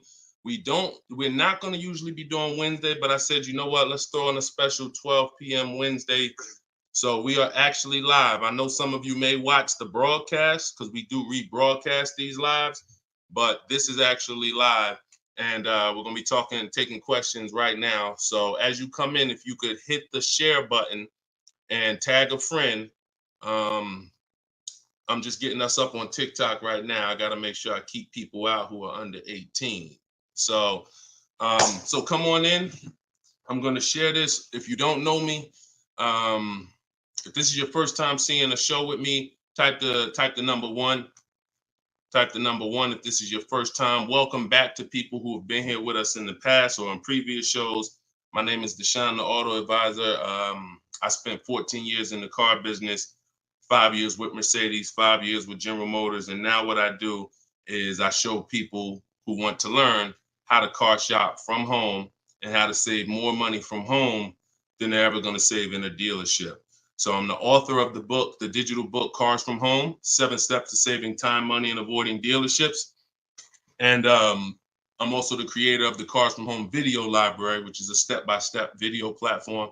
But anyone who's on here for the next 30 minutes, you can get a copy of my new book, Cars from Home, in my TikTok bio at 75% off. It's normally $97, but for 30 minutes, you can get it in my TikTok bio for 75% off, Instagram bio for 75% off.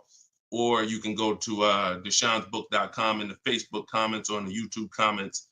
But let's get busy. Get your copy for 75% off. Everything I'm going to be talking about on this show, once again, this is live. It's Wednesday.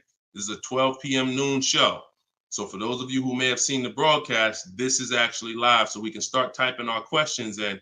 And my man Dolan's going to pull those questions in as you guys type them. And we're pulling questions from TikTok. We're pulling questions from Instagram. Shout out to TikTok. Y'all can start typing your car shopping questions, and let's get busy. What's up, Mike? What's up, Fancy Girl? What's going on, Crows fam? I see you back. Good to see you. What's up, Manly Snacks? Good to see everybody coming in on TikTok. And as you come in on TikTok, can y'all start tapping the screen? If you're going to spend 10, 15 minutes with us, start tapping the screen, shooting those likes up. And then my man Dolan is going to bring in the first question when y'all type it. So Instagram, make sure y'all typing. Sometimes Facebook and YouTube, we notice y'all are a little slow. We need y'all to get a little faster because TikTok always types their questions fast, and Instagram usually types their questions fast. But Facebook, y'all got to get a little faster with y'all questions. So we know that y'all going to step up today and start getting your questions in. All right. I see one that came in from JC. You want to pull that one up, Dolan? On YouTube? Okay. Our best deals, are they made from the comfy confines of our home, or should we hammer it out at the dealership going toe-to-toe, jab for jab with the salesman, finance, and sales managers? Well, you have no leverage when you're face-to-face with someone. And leverage is what gets you good deals. Leverage is what, oh, we up to 500 likes on TikTok already. Shout out to y'all. Keep tapping the screen. Appreciate y'all. And tag a friend. Everybody bring your friends over. They need this just as much as you do. So what JC from YouTube just asks is it better? He's basically saying, am I gonna lose something by not being in the dealership face-to-face with a car salesman? You know, am I losing something? And it's a good question, but you're losing something by being there. And let me explain why. You're losing something by being there because your leverage in a negotiation, it comes from you talking to other people and having other offers. Let me give you a real example so that you can really understand that. When people are negotiating for your business, you're going to save the most money without trying. You go into the supermarket. Do you have to try to find the best deal on laundry detergent? Do you have to try to find the best deal on, anything, spaghetti sauce? No. Why? Because companies are actually hoping that you look and see that they're the best deal. Hey, look, we're on sale this week. Hey, look, choose us. They're trying to get your attention. They realize they're competing with all these other brands and they don't mind. So even with a TV, I always use a TV for example. If you go out to buy a TV right now, is anybody on here worried about overpaying for a TV in 2024? Anybody? And I always want to remind people, as you new people come on, this is live. This is Wednesday, our 12 p.m. live call. So our 12 p.m. live show. So you can ask your questions. This is not our rebroadcast. So what is anybody on here worried about overpaying for a TV? Anybody? No. Why is that? Because you already know that companies are competing to sell you a TV. Sony, TCL, Samsung, all of these companies are competing. Therefore, you're not gonna overpay. That's what we bring to car buying. In a nutshell, y'all, if I can wrap up what I'm trying to show you with Cars from Home, the reason why my brand is called Cars from Home, my book is called Cars from Home, my library is called Cars. The reason is because it's a mindset. It's a mindset. You're bringing the same mindset you would bring to shop for your TV to cars. And you don't overpay. You don't have anybody on here worried about having buyer's remorse for the TV. Look, Fancy Girl, Kiki, no. Look, RJ Newscom, no. Look, Patrice on Instagram, no. So no one on here is worried about overpaying for any of these items that years ago, we used to be worried about overpaying for TVs, but not anymore. So when you start staying at home and getting multiple offers and kill your programming that the car business has programmed you into thinking that you need to go in, then you're going to see how much money you save quicker. Okay? Who's not a good negotiator? As you come on, I want y'all to answer this question. Who's not a good negotiator? I see you, Yayo. I see you. Okay, I see you, Fun Times. Welcome, Tone Bud. Who's not a good negotiator? Just type me if you're just, Deshone, it's not my thing. I'm not really, look, Crow's fan. No, I'm not. What's up, Tom? Julia?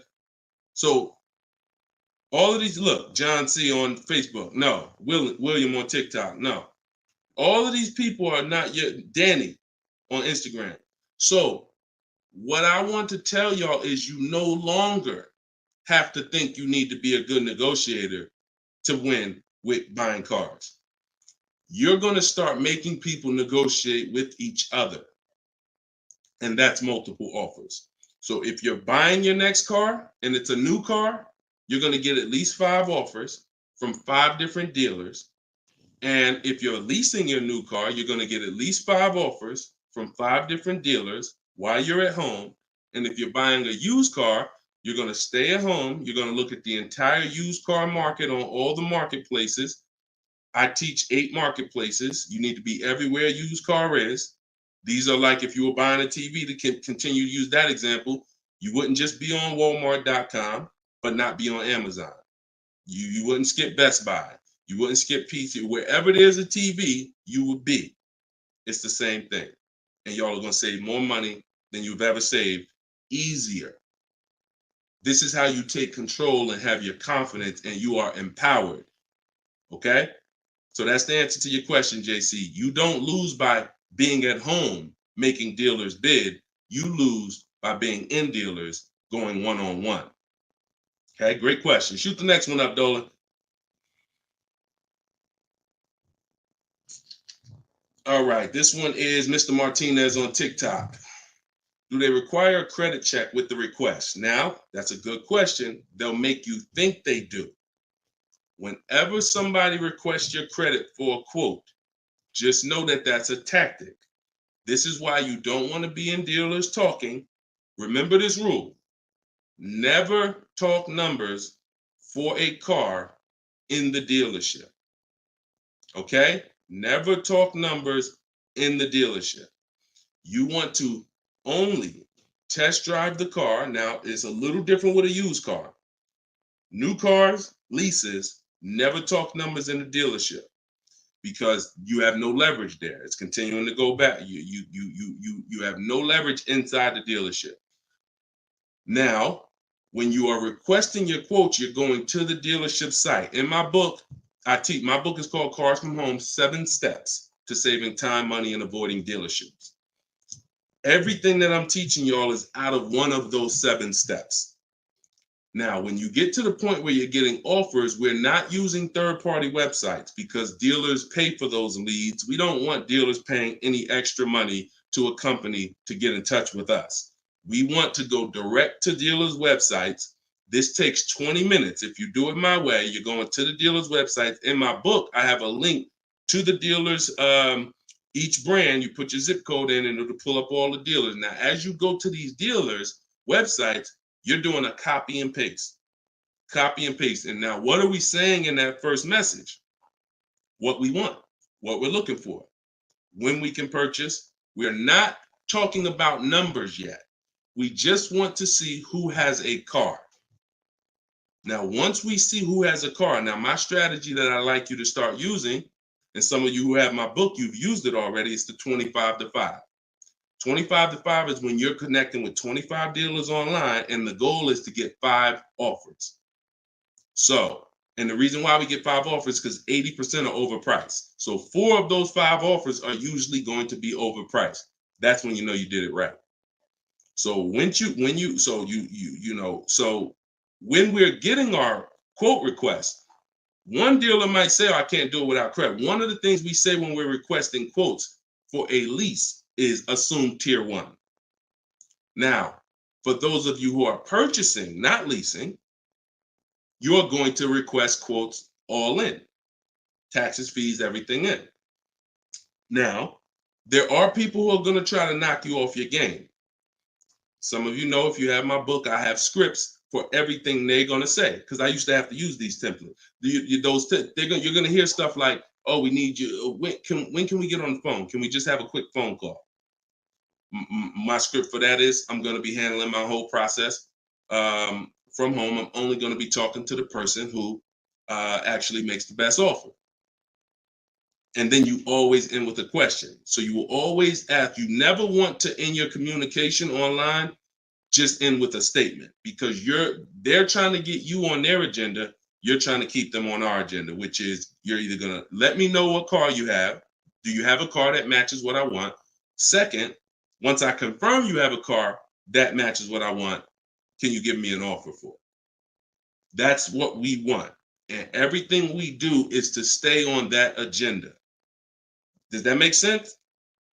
When you're leasing and you're buying new cars, you have to have an agenda, because, again, I'm trying to teach you, I want you shopping with strategy. I've been doing this, helping people since 2021. We've helped over 8,000 people, probably 6,000 with my book, another 2,000 with our video program. So this, we know, works. I'm not telling you something that I'm hoping works for you. You just have to do it. But what you're going to have to do is stick to the agenda and realize that my only two purposes is to find out, does a dealer have a car that matches what I want? And can you make me an offer on it? That's it. And now I have scripts in my book that do that. For all of you who just came on, this whole show is sponsored by my new book, Cars from Home. And you can get your copy for 75% off. It's normally $97. It's a digital book, because I need to update it as things change in the market. And if you got a print book, if I printed a book and now I mailed you a book, now you got the book and it works now, but when you go to use it a year from now, some things may change, some websites may change and whatnot. Now you got to buy another book. So this book is a one-time, you get upgrades as I upgrade it, and I probably updated it at least 4 times since I launched it.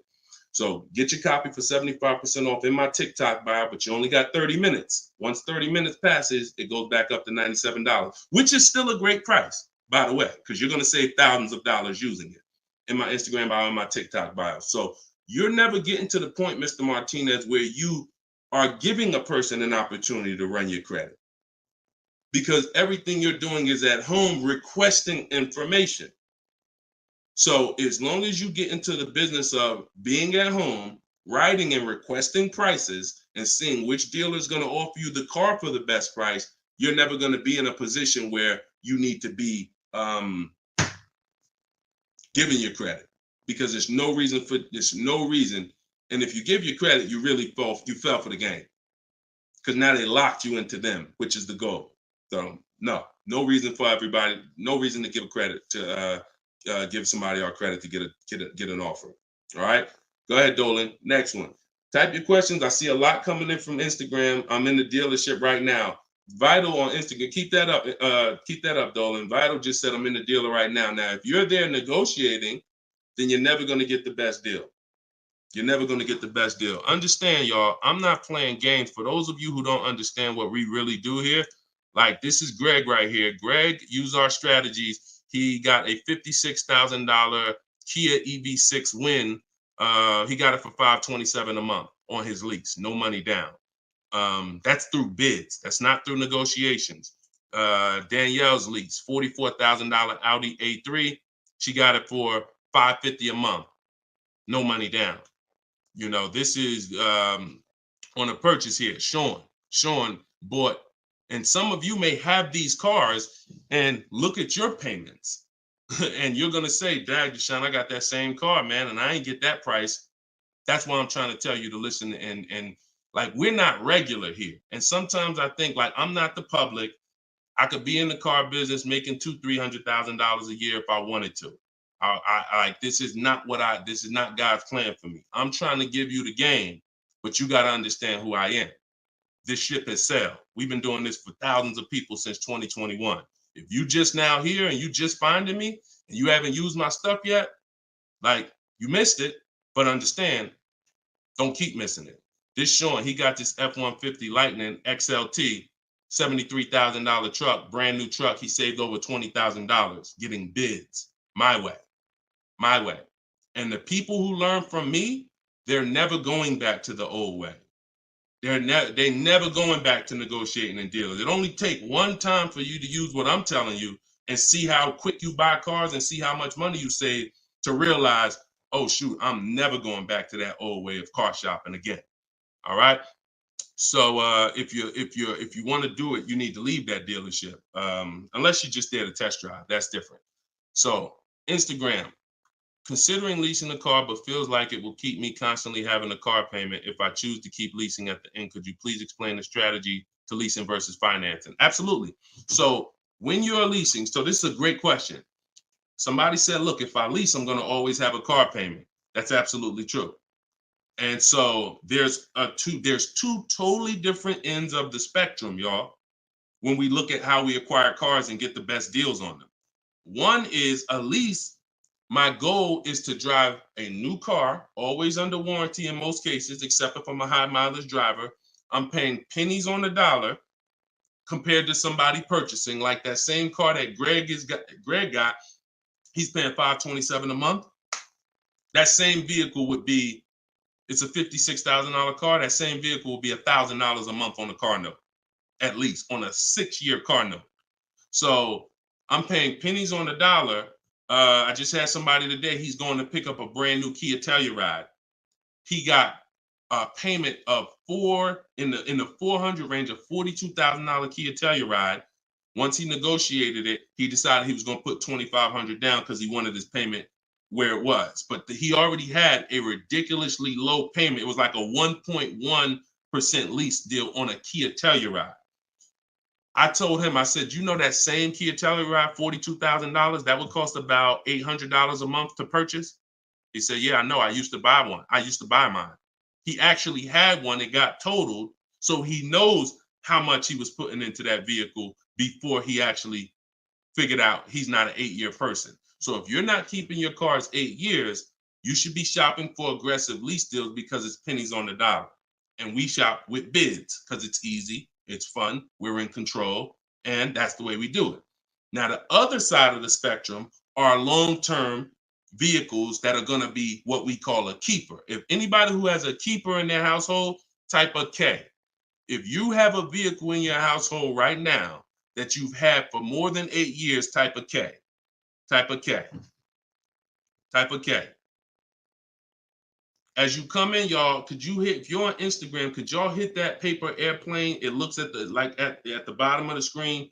It allows you to share this broadcast with your friends. And could everyone who shares, could you share this broadcast? It does help. It matters. And I'm never going to stop asking for it. And I'm never going to stop appreciating the people who share. I appreciate you guys.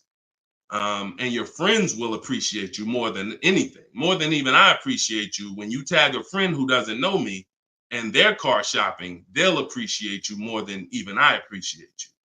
So, okay, all right. So we got John on on Facebook. We got Michael. We got hold on, let me see. Acura MDX. Rob Korn got an Acura MDX on Instagram. He's had it 195,000 miles. So these are what we call Derek on TikTok, Donald on TikTok. These are what we call keepers. These are vehicles that, again, someone asked a question about understanding if I always have a car payment, if I lease, can we please explain the strategy of leasing versus financing? I just told you the benefits of leasing. Now, all those benefits come at a price. Now, the other side of the spectrum is the long-term keeper vehicle where now we have outlived depreciation because the unseen expense is the one that's killing you. The unseen expense is depreciation. When you buy your car today for $30,000, tomorrow it's not worth $30,000, right? Tomorrow, you can buy a car today for $30,000 and bring it back to the dealer tomorrow. They're not just giving you your $30,000. You've lost money in one day. That's depreciation. Now you can sit that car outside your house and you can have that car. You don't drive it 1 mile. You never even touched it. And you go out there and a year later, is it worth $30,000? No, right? You never told, but Deshone, I didn't even drive it. But you understand, it's not worth $30,000 anymore. It sat there for a year. Now it's probably worth $24,000. That's depreciation. So some of you have been trained to think, oh, well, I buy my cars because I don't want to pay for the mileage. What I'm trying to get you to understand is when you understand depreciation, you're going to see not only do you pay for the mileage, whether you buy or lease, you pay for the car whether you drive it or not when you buy. Does that make sense? Type clear if y'all are clear so far on this, on these principles. Because it's bad information that's been fed to you for all these years that, oh, you know what? I like to drive as much as I want. Oh, I like to do everything and I don't want to pay for mileage, so I'm going to buy. But what you're seeing now is, oh, shoot. If I drive no miles, my car's worth less. If I drive average miles, my car's worth even less. If I drive high miles, my car's worth even less. Depreciation. It's the unseen expense. So now our goal with purchasing the right way and picking whether I'm going to shop for great lease deals or whether I'm going to be a long-term keeper is to avoid where the depreciation loses us the most money. The most money. Look, right here, 3, 4, 5, 6 years, you're losing the most money. This is when you don't want to have bought your car and replaced it, because you're losing thousands and thousands of dollars every year. And now many of you have been taught it's okay to switch cars while you're in here, dropping. But going back to the keepers know, all right, I'm switching cars when my value is like this, my depreciation. So all of you who said out there that you got a car that you've had for 8 years, 10 years, 12 years, now you're gonna, here's what proves to you what I'm saying is true. The keepers, which is why I'm trying to get you guys out of that middle, all you 3, 4, 5 year people, 6 year, 7 year people that do not lease. You don't keep your cars long enough to outlive this depreciation, but you don't lease. You're losing the most money by far, thousands and thousands of dollars every car you buy in resale value, because you flip cars, try to trade them in while you just lost thousands and thousands of dollars. So on the other end, those of you who said, Deshone, I got a keeper outside, if that car today is worth $5,000, a year from now, it's probably going to be worth $4,800. That means you're no longer losing value like this. You're only losing value little by little, and you've outlived the depreciation. So your goal when understanding should I lease or buy is like, Deshone, okay, how do I avoid this? Well, if you're not keeping your car 8 years, you should be shopping for leases. Everyone who told you otherwise was wrong. I'm not going to say they were malicious, but they were incorrect. And unfortunately, I call them confidently incorrect. Dangerous. Being confident and incorrect is dangerous to you and others and everyone who's going to listen to you. So I'm telling you the truth based on numbers, that shopping for lease deals is here. If I'm not keeping my cars 8 years, I need to be shopping for great lease deals. If I'm going to keep my car more than 8 years, then I'm going to purchase and I'm going to make sure I get a car that's going to last 8+ years so that I can outlive the depreciation and win with long-term ownership. But I'm not stuck in the middle. Clear? Clear? Everybody clear before we move to the next question? JC said, my man hitting on all cylinders. I appreciate you, man. This is what we do, man. I've been doing this since 2006, man. I'm not new to this. I've been helping people save money on cars and make dealers bid for their business since 2021. And that's what I'm known for. Here in New Jersey, people know when I had my brokerage, Deshone is the person that helps people save money if you listen to him. If you don't listen to me, God bless you. I wish you the best. All right, so for all of you, cue the next question up, y'all. For all of you who just jumped on, this whole show is sponsored by my new book. Everything I teach is out of my new book. It's called Cars from Home, 7 Steps to Saving Time, Money, and Avoiding Dealerships.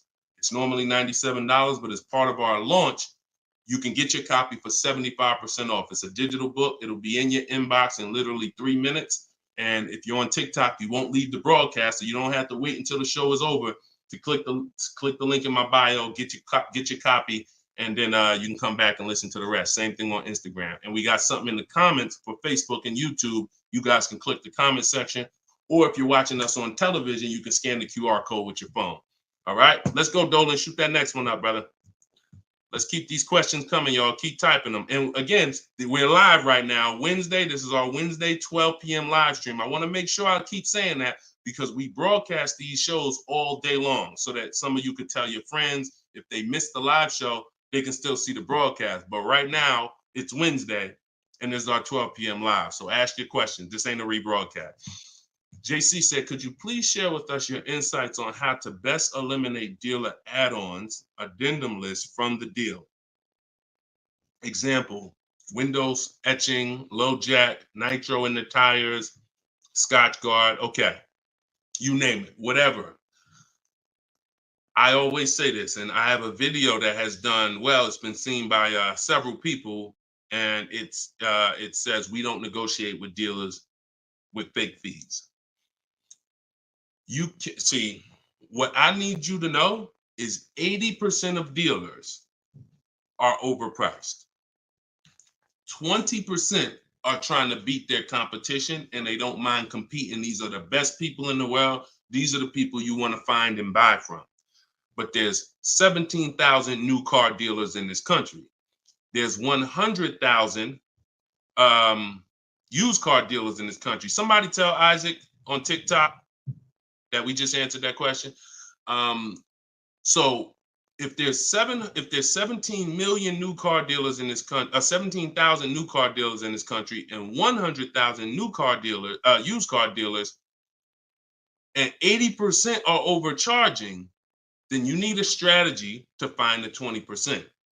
That's another reason why you cannot walk into a dealer and think you're going to get your best deal, because you don't know. You have a much higher chance of finding an 80% than you do a 20%. Does that make sense? It's more than likely when you walk into a dealer and you request a quote, or you request an info, even the dealer that you've been buying from, they're going to say, it's more than likely you're dealing with an 80% dealer, just based on the sheer numbers. It's not 50-50. And like I said, I've worked with 8,000 people since 2021. We have the data to show this is not 20% is who you're looking for. That's who we're looking for. So what we do is we need to sort for them. We're not looking to walk in. We're looking to stay at home and sort for them. The 80% are going to do what the 80% do. To answer your question, JC, I'm not interested in getting an 80% dealer to take off their fees, because that's not what they do. Thanks, Carter's dad. That's not what they do. They charge fees. People pay fees. People who walk into them and buy the old-fashioned way. Your friends. Some of my friends who don't know me, most of my friends know me though now. So, pretty much everyone that knows me in real life uses what I teach. But some of your friends, pretty much any of your friends that ain't doing what we teach, they're out there walking into dealers. And the 80% are going to do what the 80% do, as long as people keep paying it. As long as people, all right, man, well, look, you're going to have to take some of that off. It's made up to begin with. So how do I win if you're taking off $2,000 of fees you made up, and then I think I won? How's that a win?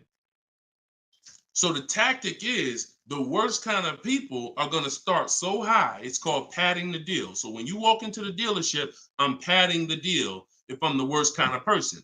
If I'm somebody who I bounce from dealer to dealer, I make a lot of money, but my customer service scores are low, but I make a lot of money, so I always have a job. Now what I'm going to do is, you're going to sit down, and I'm going to say, all right, which car are you looking for? Which car are you looking for, Diana? All right, Miss Roberts. All right, here's what we're going to do. Okay, so it's going to be working out about $650 a month. All right. Shoot, that seems kind of high. Here's the problem when you're in a dealer. You don't even know if $650 was the right starting point. Maybe the real starting point was supposed to be $550. But I'm going to start you at $650 because I know psychologically you need to think you won. See, pay attention to this. Pay attention to what I'm telling you. Selling you a car, the way the car business has programmed you, it's not about you winning. It's about making you think you won. It's a psychological game that car salespeople are trained heavily for. So when you come in and I tell you it's 650, or when you look at that car and you see it and you're like, the window sticker says 42, but when we sit down and I say, okay, we got this fee and we got that. All right, so asking price is 45,700. And you're like, wait, but the window sticker says 42. But yeah, these are the add-ons that we have. All right, now I'm starting so high that I can take off money to make you think you won, and I still end up winning because I really didn't take off anything. So this is why we don't play the games of back and forth with fake fees. What we do is we sit at home, we get bids, we look at, if we're looking at pre-owned cars, we're looking at the marketplaces, we're narrowing it down, because my strategy for shopping for used cars is different than new cars. New cars and leases, we use something called the 25 to 5 strategy. That's when we reach out to 25 dealers to get 5 quotes. Used cars, we use the multiple marketplace strategy, where we go to all the used car marketplaces and now we look at what the low price is in the market and we sort it down to our top 3, top 5. And then we take it, we got to make sure there's no fake fees on them, because that's a tactic they'll use on used cars. Fake fees, put a price out there. So everything is a screening process. That's what I want you using, a screening process, a sorting process, so that the best deal reveals itself. You don't negotiate for it. But we don't try to turn 80% dealers to 20%.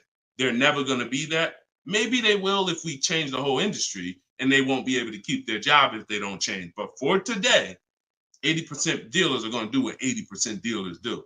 That's not our job. Our job is to find the 20%. Clear? Good question. Great question. Shoot the next one up, Dolan.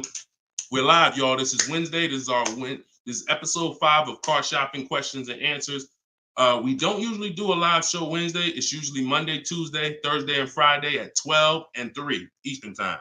So that's the schedule. If you're like, man, Deshone, I want to make sure I tell my coworkers, I got people in my church, they need to see this. Tell them Monday, Tuesday, Thursday, Friday, 12 p.m., 3 p.m., we're here live.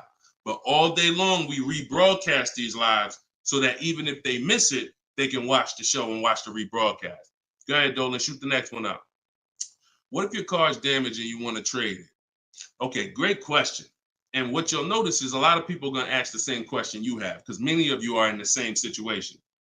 So what if your car is damaged and you want to trade it? It depends on how bad the damage is affecting the value, in my opinion. So let's say you have a vehicle that is barely drivable.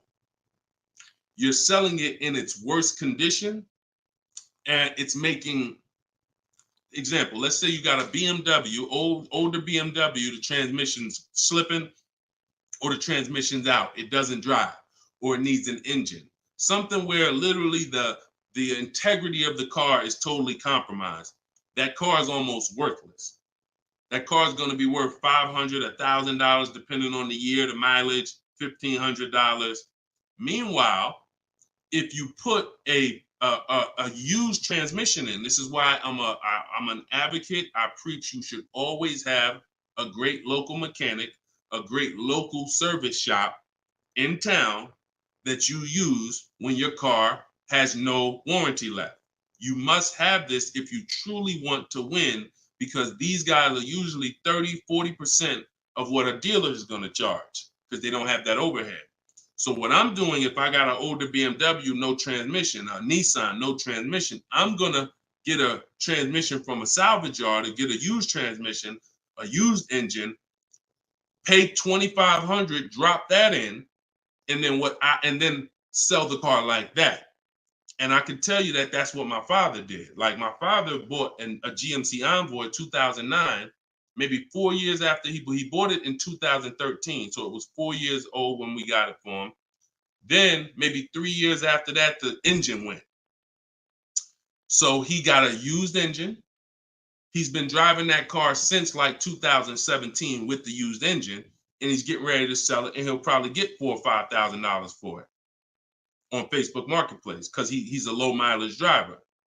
So you see how literally he could have went from switching a car when it was in its worst condition taking a loss for it versus investing the right money with the right person, getting the right engine, right transmission, drives it for a couple more years, and then can still pull a couple $1,000s out of it.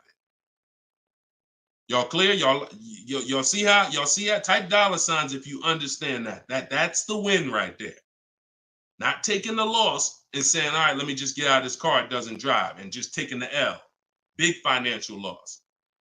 Now, if you don't have major damage, then I wouldn't say fix it. If you're gonna go and you got a couple nicks on the car, then it might cost you $500-600 to get the nicks touched up, but then the value of the vehicle only changes by $500-600. So it was really a wash. You put 500 out, the car's worth 500 more. You want to only repair stuff that when you spend the money, you get double back what you spent. I put 2,500 in, it increased the value of my car by $5,000. And that's typically my opinion and my rules on how I like to operate when it comes to damage. Yes, I'm actually live right now. And why is your name the Auto Advisor? We got the Auto Advisor on TikTok. Go ahead, shoot the next one up, Dolan. All right, this one from YouTube. Alberto Romo. My car has some equity. Dealer called me if I want to trade it for a new one. Car has less than 30,000 miles. Should I do it? Who's getting calls from dealers right now begging them to come in and look and let them buy your car? Who's getting calls? Who's getting emails?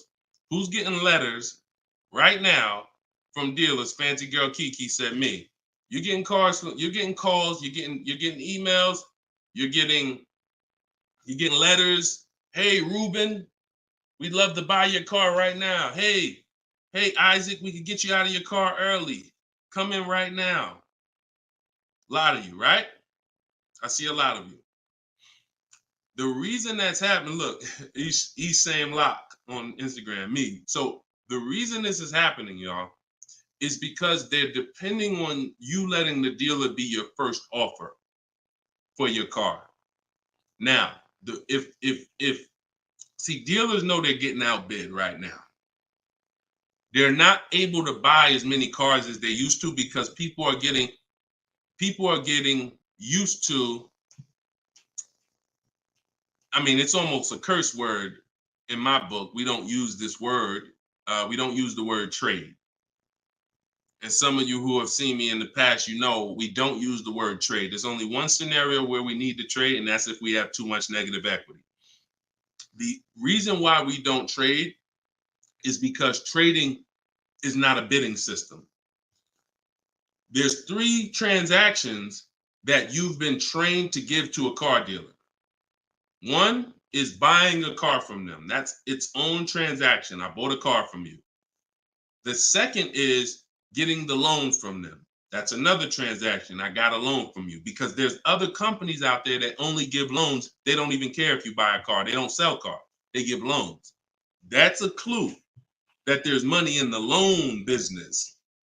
Now, the third transaction is people who want to buy your car. When you give your car to the same dealership, you gave them your old car, that's one transaction. You gave them your loan, that's another transaction. And you gave them the purchase of a new car from them.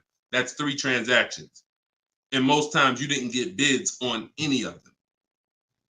That's how you're losing money. You're probably losing $2,000 here, probably $1,500 on the loan, and then maybe another $1,000, $1,500 on your car that you gave to them. Hidden money. See, I'm not just here to teach you how to car shop from home the right way, strategically using my system. I'm also here to reveal to you the hidden money that you haven't seen in your car deals. So you got to stop combining transactions. That's why we don't trade. We get offers in my book, step 2. My book is 7 steps. Everything I teach is 7 steps. Those 7 steps won't change. First step is most important question. That's leasing versus buying. How many years you keep in the car? Second step is equity assessment. I need to get offers for my current car, my current lease, see if I have any equity, see if I can break even, or see if I have negative equity. Third step is deal structure. I need to find out how much this car is supposed to cost if I get a deal on it. I'm budgeting for a deal. See, we don't budget based on how much I could afford. I'm budgeting, I'm looking at a car if I'm going to lease and saying, if I'm leasing, this is what a good deal would be on this car. I'm budgeting if I'm purchasing, this is how much I'm coming up with. Watch this. Many of you go in and I only want to spend no more than $500 a month. Or hey, I only want to spend no more than $30,000. You end up spending $570, or you end up spending $31,500. Or they say, hey, yeah, we got you to $30,000, but what about the taxes? All right, well, I guess I'll just put that on a credit card. So you end up going over budget because you shop with your max budget in mind. We never shop with our max in mind. We shop with multiple goals below our max so that we always, no matter where we land, we're under our max budget. That's step 3. Step 4, we do something called shopping, not buying. We don't mix the two with my system. Shopping is deciding what you want. Buying is step 5 when we go into the market and we start getting offers on what we want. But when you get to step 5, you're in the market getting offers. Step 6 is paperwork and protection. All that paperwork that you need to know. All right, do I need this product? Warranties, all of that is step 6. And then step 7 is delivery. So everything I'm teaching you falls under one of those 7 steps. And I'm trying to get you to use a system instead of winging it. If you don't wing it, you'll be fine. But step 2, Alberto, is the equity assessment, where you're getting offers to find out what your car is worth. You can give the dealer an opportunity later to beat it, but you need to know. That's why we don't respond to those. Hey, come on in. Let me look at your old car. Let me buy your old car. Hey, come on in. Let me see. You need to call your bank for a payoff, and you need to go to CarMax, Driveway, Carvana, Kelly's Blue Book Instant Cash Offer, AutoNation, Sell My Car, Car Guru, Sell My Car. Take you 20, 25 minutes to do your equity assessment, and you got real cash offers that you'll know if I have equity in my car, and you'll know these people can cut me a check in an hour. And now let me go prepare to shop for my replacement car because these companies already bid on my old car.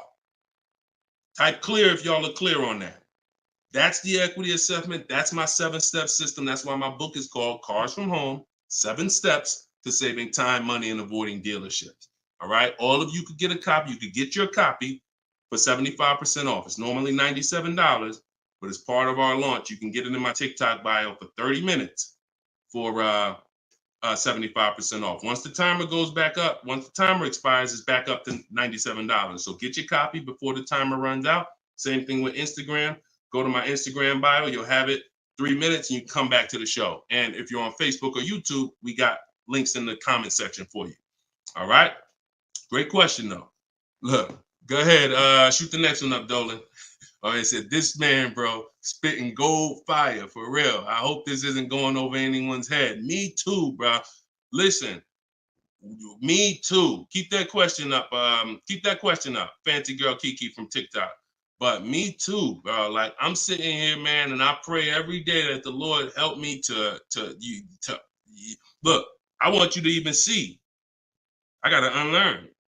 That's why I represent this brand. I got to unlearn. Like, I have been programmed, and the people who programmed me have actually programmed me because they make more money by me staying programmed. So some of you, it's unfortunate, are not going to spend $24. You're not going to spend $24. Now, I had people get the book for $97. It's people that might be on here that say, man, I got the book before we even had this sale. $97, but some of you are not going to spend $24 to get the book. But you want to go into a 5-figure transaction, a 5-figure, $10,000, $50,000, $100,000. Some of you who are buying luxury vehicles and exotics transaction, but it's something about not, and that's just unfortunate. All right, fancy girl Kiki from TikTok. Is it true that you can have your down payment go towards your payments? So all right. So when we're working out our loan, again, this is still combining the loan and the purchase of the car. Because when you're actually trying to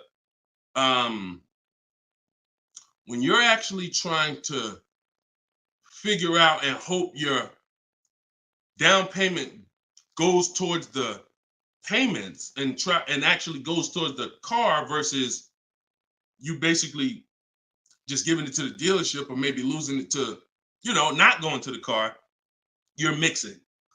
Because when we're shopping, we have loan. When you buy your car, if I'm financing, right? Give you an example. When I bought my Infiniti truck, I'm shopping for the car. Once I get the car, now, and I use my perfect budget calculator. It's in my book. It's a calculator I created. See, that stuff I can't even explain on this show. I can't explain how a calculator that I created works. It's a surprise when you get there, when you're reading and you're like, oh, this is a calculator. I've never seen nothing like this before. I know, because I made it. And I got like 5 of them in there. So, but when you're trying to do what it does, I can tell you how to do this manually to some degree. When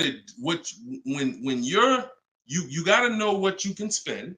That's why we have that budgeting exercise where in order for me to be at a $450 a month payment, I can't get any more than a $22,000 loan. If I get more than a $22,000 loan, then I'm going to have more than a $450 payment. So now you might say, okay, 6 years though, because if I go 6 years on the loan, then maybe I could get like $25,000 depending on my interest rate. But I need to know how much car I can buy based on where I want my payment to be. So now once I establish that in a budget exercise, you can do that with some calculators online, try to, but you have to account for taxes. The reason why these calculators don't work well, because they're not going to account for the taxes. They're not going to account for, any down payment you want to put in, and they're not going to account for any equity you may be getting. And then they're not going to give you these goals for, all right, a 5-year loan or a 6-year loan is 2 different prices. $450 a month for 5 years is not the same as $450 a month for 6 years. If I get a car at $450 a month for 5 years, I got a better price on it than if I got it for $450 a month for 6 years. So these are the things that you kind of got to have in your budget so that all right, this is how, because it does me no good to know that I could go and spend $35,000 on a pre-approval. What does that do? How does that equate to what I can actually spend? I don't want to spend $35,000. That's a $700 a month payment. So, but once you establish the budget on how much I can spend, now you go find the car. So I'm shopping for the Infiniti, and I'm shopping knowing all of these cars are within my budget. Now, when I actually get the car, now what I'm doing is going and I'm finalizing my loan and having multiple dealers, multiple banks and credit unions give me offers for my loan. Everyone can run my credit with a hard pull because I'm within the rate window where it's not going to affect my credit negatively. It's only going to weigh as one hard pull. I know you have heard, oh, don't let all these people run your credit. If you do this right, according to how you're supposed to rate shop, you can Google rate shop. In fact, I'll show you right now. I'm going to share my screen so y'all can actually see. See, it's the information you don't know that's costing you. It's the information that you don't know that is costing you. Look, if I go to Google and I type in rate shopping, Experian. Experian has a whole article. Let me know if y'all can see my screen. Hold on. Oh, wait, hold on. Entire screen. Look. So I go right here. Rate shopping. They have a whole article about how to properly rate shop. And let me see. Look, the FICO score window is 14 to 45-day period, depending on which version is used to calculate the score. So we do it in 2 days. We do it in 2 days. So we don't even use the 14-day window. That's why we don't let anybody run our credit with a hard pull until after we already find our car. So now you come in and you are I'm letting all these people run my credit to get their offers for my loan, their offers for my interest. And then what I'm doing is whoever makes the best deal there, I'm calling the dealer and I'm giving the dealer an opportunity to beat it. Because the dealer has another 7, 8, 10 banks that they might, let me see if I can beat that because I like to earn the business. And that's what I call the bank bidding war blueprint. So I'm putting that when you get my book, you actually get the bank bidding war blueprint because I haven't combined it with my book yet. It's going to take me probably about 30 days to combine it into my book. So I just send the book and I send the bank bidding war blueprint. That strategy right there is called the bank bidding war. So we're not worried about if our down payment's going to go to the car, because our loan is always worked out with the bank, not with the dealership.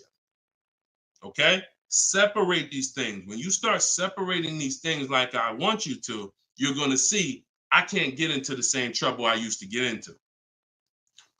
Okay? Go ahead. Shoot the next one up, Dolan. Great question. Are you even actively selling cars, or are you just selling books now? No, we're all in the education business. I haven't sold cars since 2020. TikTok, what's the best way to approach a used dealership? From home. All the marketplaces. So you don't want to, if you're shopping for a used car, you cannot afford to miss a place where a used car is. What does that mean? Car Gurus, Auto Trader, Carfax.com,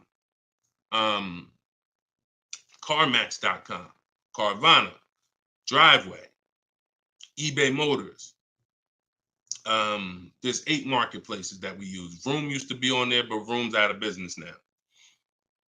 So, and we don't use, people will say, why don't you use Auto Tempest because it pulls inventory from all of it. We don't use a third-party site, because what it's doing is pulling, it's not going to pull all the inventory, because no one's going to give this third-party site permission to just pull all their inventory, and now people start going to the third-party site instead of coming to them. So we just go direct to the marketplaces. And then the first thing we're doing, once we know our budget and what we can spend, we're going and we're looking for our car. But we are not going, the first thing you need to do if you want to get, y'all know, like, what I'm famous for is teaching people how to get below market deals from home. Below market deals. When you're getting below market deals, you have to realize there's 2 other categories of most people paying. Some of you have been paying market value. Some of you have been paying above market value. So below market value means there's 2 categories that we want to buy below what they're paying. Okay? So we got to have that in our mind. Below market. Like when you look at Eddie. Look at Eddie. This is 2023. This was last year. Still coming out of low inventory. He got a 2023 Camry hybrid. And the hybrids last year, they were on fire. On fire. Like, so they were still charging $2,000, $3,000 over sticker price for the, he got $2,086 under MSRP getting bids. That was his lowest bid. Okay? He said, I had a 1-week window. So those of you who are like, Deshone, I need a car in a week.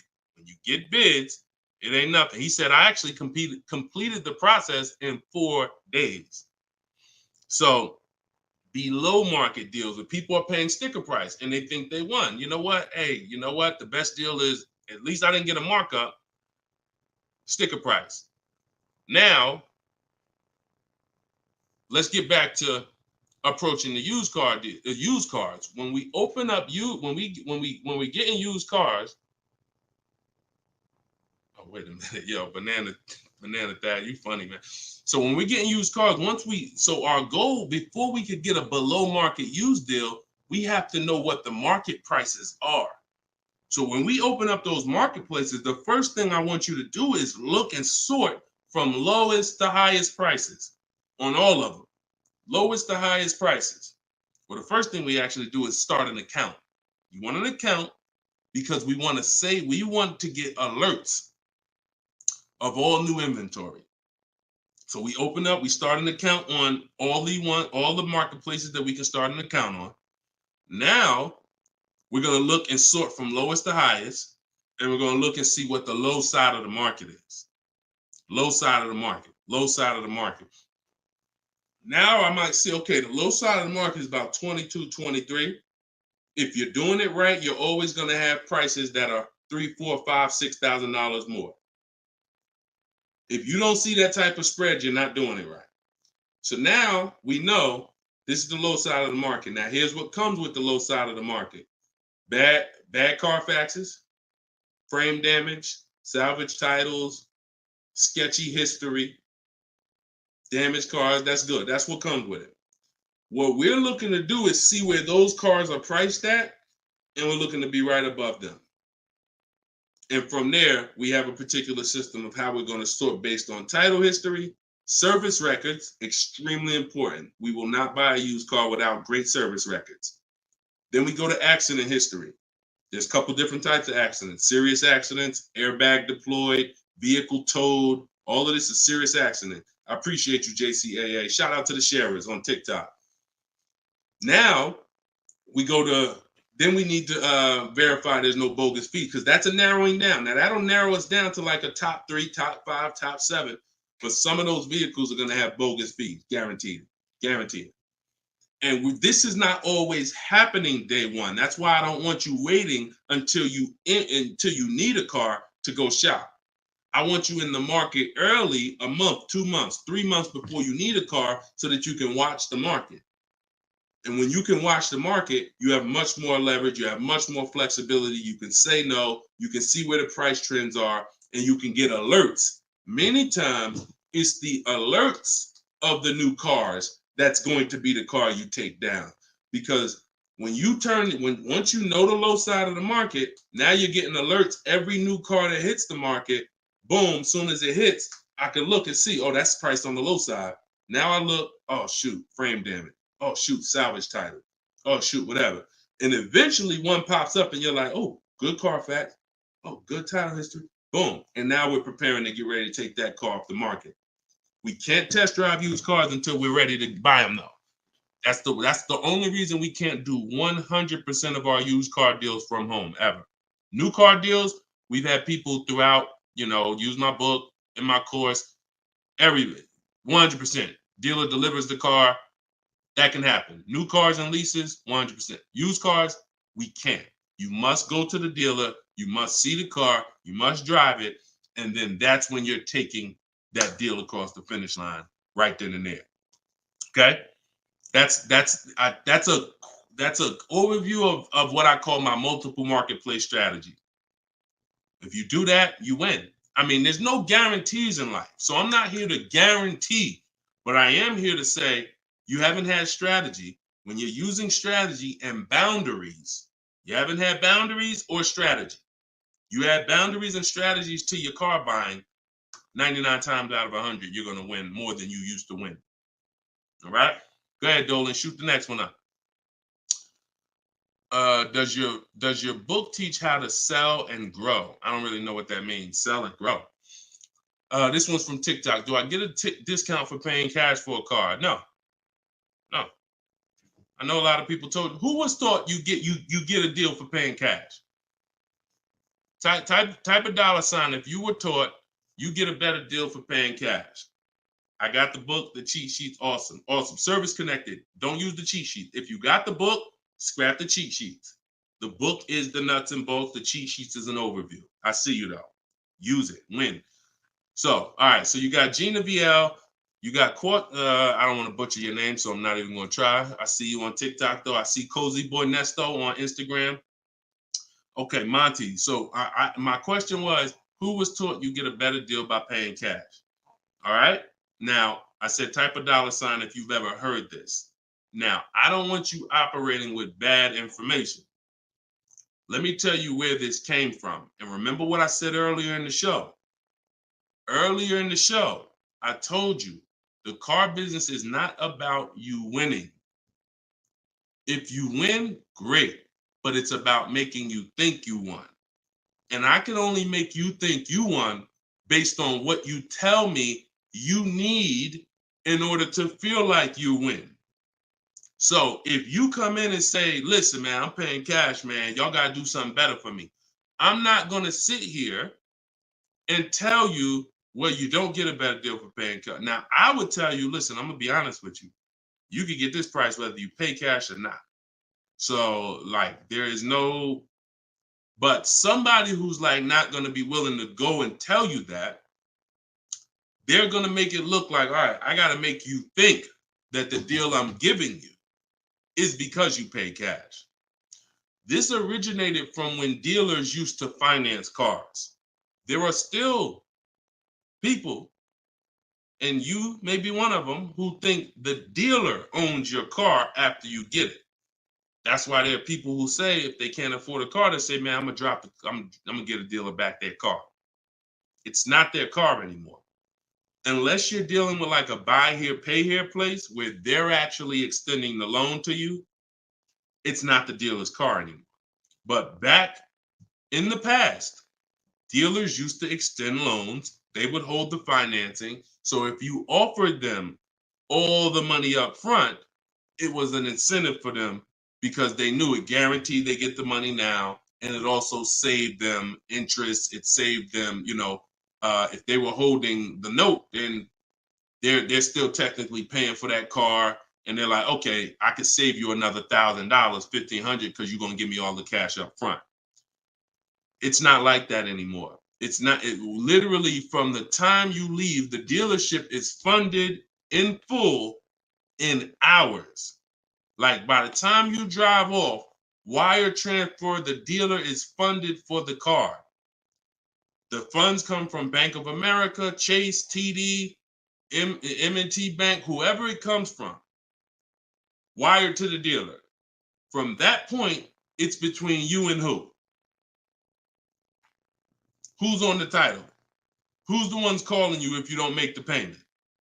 Who's the one setting up the car to be taken if you don't make the payment? It's not the dealer, right? It's the bank. So it's always between you and the bank from that point, which is why you don't get an exactly life experience. You're not getting a better deal paying cash. And that's just because that's the way it's set up. Now, the rare exception that you may see, and this doesn't happen a lot, sometimes there's like a low interest rate. Like when I was with General Motors, we might have like all right, you could get 0% interest, or you could get a $5,000 rebate. Only on a new car though. But you can't do both. So if you had somebody who could pay the cash, maybe if they save more money by taking the rebate than they would if they were to take the loan. So in which case, you're not getting a better deal because you're paying cash. It's just an incentive to, you're getting a rebate. But so those are these are very rare circumstances. So I just don't want you going in and telling you that you heard that from me. And I'm just telling you that's the truth. Like that is the truth. And when you really look at how banking works and how dealerships work and the fact they don't own the car, you'll understand there's no incentive to you paying cash at all.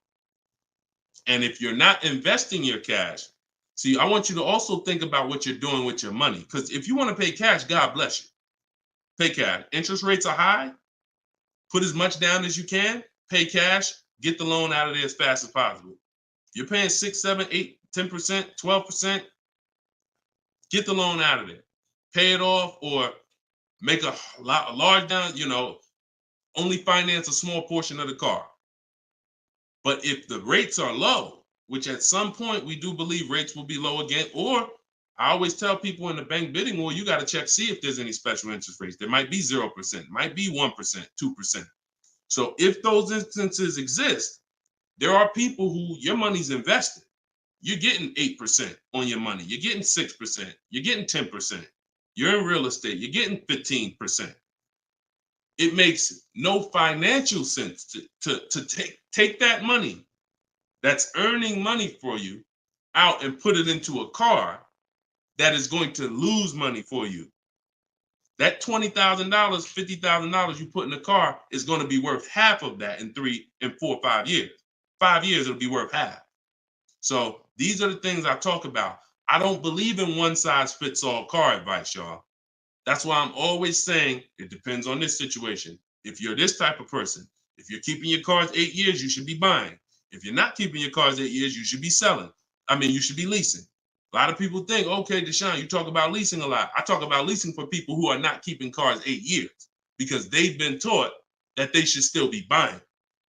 But I'm putting you in the strategy that's custom to your life versus what you've been hearing, which is people telling you, hey, do what I do. Only buy used cars, pay cash for them. Now, that's your situation. So anyway, so all of this is out my book. Cue the next question up, Dolan. We got a couple more minutes and then we'll wrap. All of this is in my new book, Cars from Home. It's called 7 Steps to Saving Time, Money, and Avoiding Dealers. Normally $97. You can get your copy for 75% off for 30 minutes. It'll be $24. And everything I teach is in there. You know, everything that my video my students in my video course have had, my coaching. This is the same 7-step strategy that we use to get these below market deals. And I've been showing them throughout the show. So if you just jumped on, like we've been showing these deals throughout the show. All right. Go ahead, shoot the next one up, Dolan. How can we eliminate dealer ad? Oh, we did that one. Yeah, we did that one from YouTube with the dealer add-on. This one's Dakota from YouTube. I have a Malibu Chevy, still drives good. However, the dealer is banged up as well as a few scratches. The door is banged up as well as a few scratches. I mean, if it's cosmetic, if it's banged up, I won't worry about the few scratches because the few scratches is really what's normal. And you know, people expect you to have normal wear and tear on the car. Some people think, hey, if I have a, you know, even with leasing, you're allowed to have wear and tear, a couple nicks, dings, they allow that. They don't expect you to bring the car back perfect.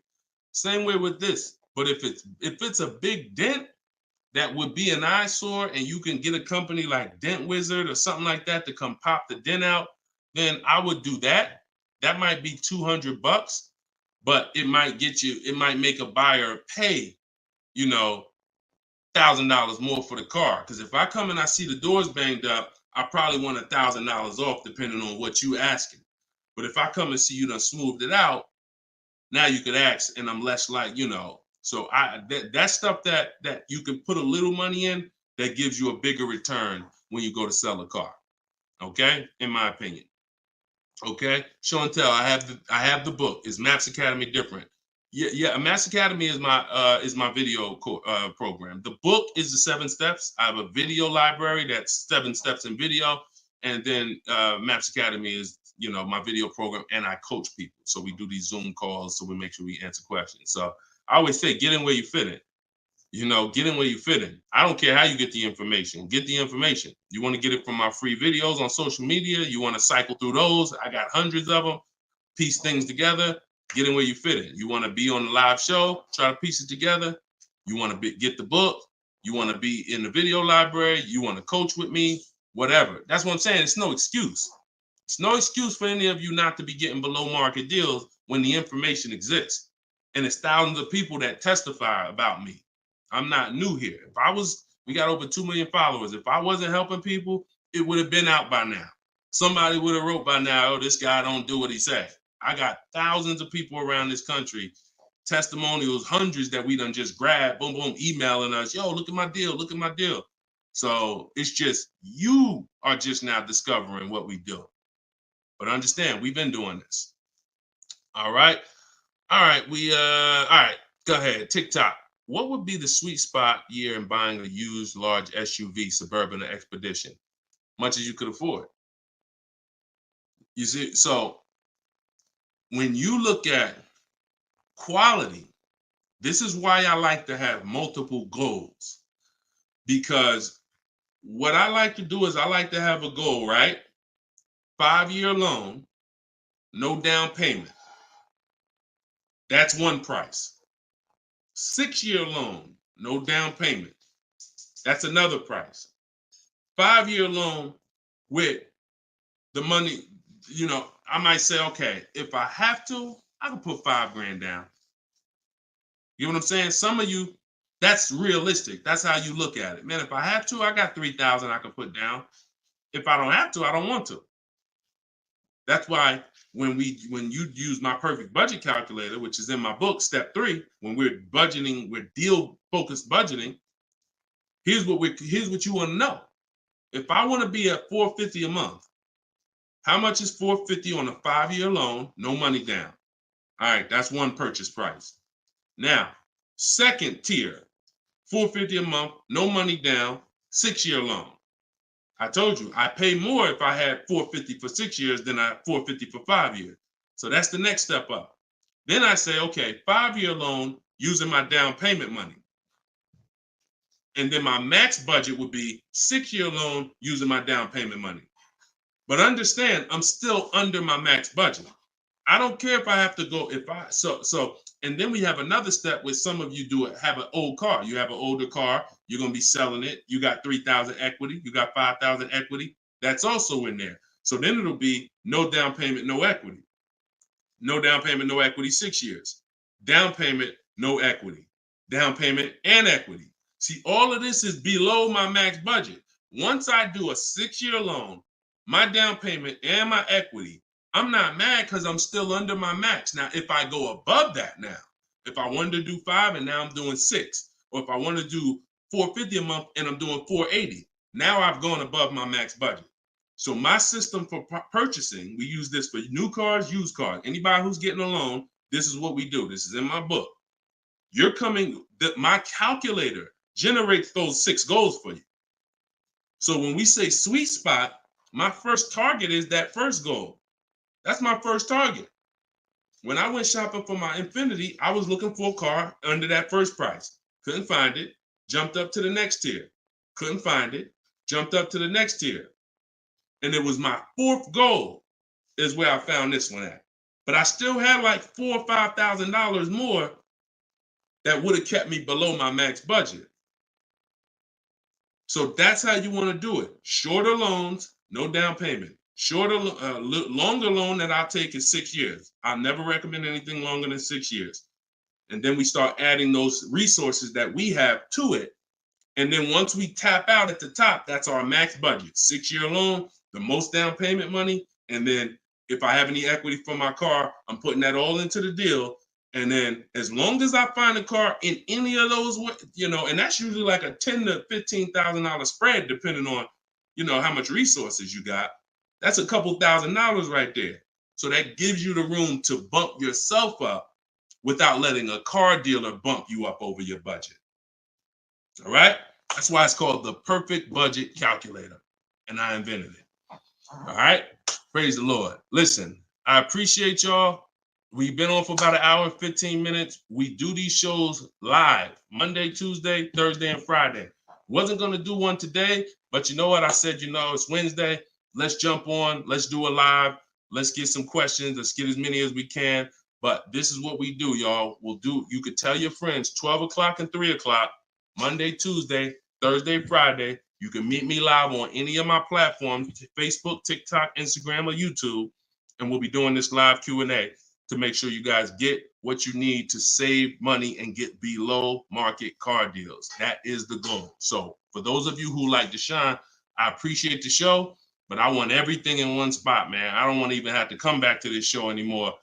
That's all in my new book, Car Shopping. It's called Cars from Home, 7 Steps to Saving Time, Money, and Avoiding Dealerships. You can get it for 75% off in my TikTok bio. It'll be in your inbox, and everyone who gets a car, who gets a book, right when you purchase, I give you a support email. So on that last page, you'll see a support email. If for some reason I don't give the support email out to the public because people just be emailing me with questions and all that, I don't do DMs. I don't do none of that because we got too many people to be doing DMs and all of that. Once you purchase this book, you get a support email. If for any reason your book doesn't arrive in 5-10 minutes, check your spam, check your junk folder. But if it's not there, then email us at support and we'll make sure we get you a copy right to you. All right. So use this information, get your book for 75% off. You won't pay the full $97 in my TikTok bio, in my Instagram bio, or in the comment section on YouTube or Facebook. We got a link in the comments for you, or you can scan the QR code. But that's what we do, y'all. Below market deals. That's the goal. Keep unlearning, keep relearning. I appreciate you. All right. See y'all on the next live.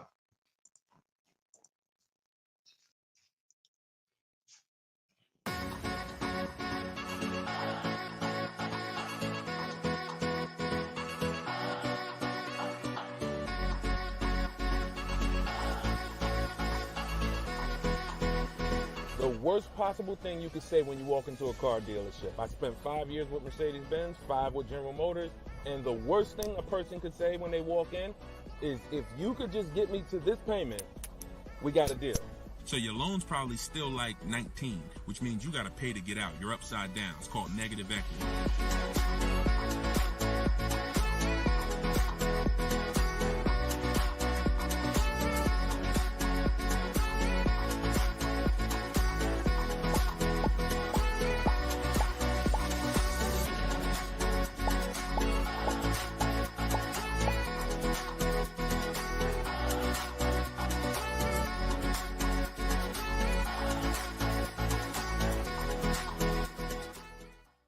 NY Gail, welcome everybody to episode 6 of Car Shopping Questions and Answers. I am your host, Deshone, publicly known as Deshone the Auto Advisor. We do these shows Monday, Tuesday,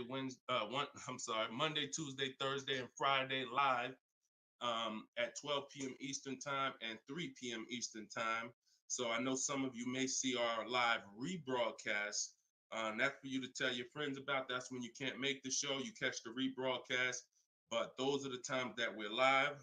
If you don't know me, I'm the author of the digital book Cars from Home, 7 Steps to Saving Time, Money, and Avoiding Dealers, currently rated 4.94 on Goodreads.com. So thank you to everyone who has reviewed the book, the digital book.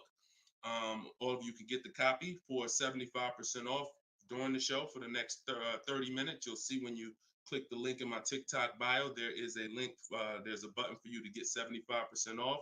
So you won't pay the normal $97 price. Same thing with Instagram. And you guys on Facebook or YouTube, you can click the button in the comments and you can get your copy.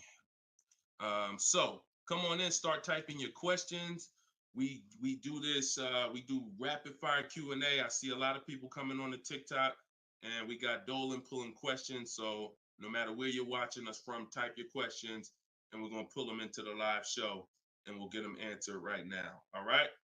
So I'm excited about this show. I see we're continuing to see people getting below market deals. If you don't know that the goal is for you to get below market deals, and the goal is for you to not spend more than 30 minutes in a car dealership. I spent 14 years in car dealerships. So you're not learning from somebody who's just like you. I'm just like you in that, I buy cars, I lease cars. That's the way we're similar, but I'm an insider. I'm an auto industry insider. My business for 14 years plus was in car dealerships. So start typing your questions. Let me tag everybody on Facebook and let's get down to business. Okay, whenever we get the first one, Dolan will put it up. Let me just tag my people here on Facebook. All right, there we go. Okay, what's up, Skinner? Good to see you. What's up, Angel? What's up, Jill, man? Good to see you. Yep, what's up, Jason? Great to see you. All right. Brother said he's been doing. Oh, what's up, Auto Advisor? Good to see you. Absolutely. All right, y'all got to type fast. I know you probably, and try not to make your questions long. Try to get all your question in one shot, but try not to make it too long where it can't fit in. All right.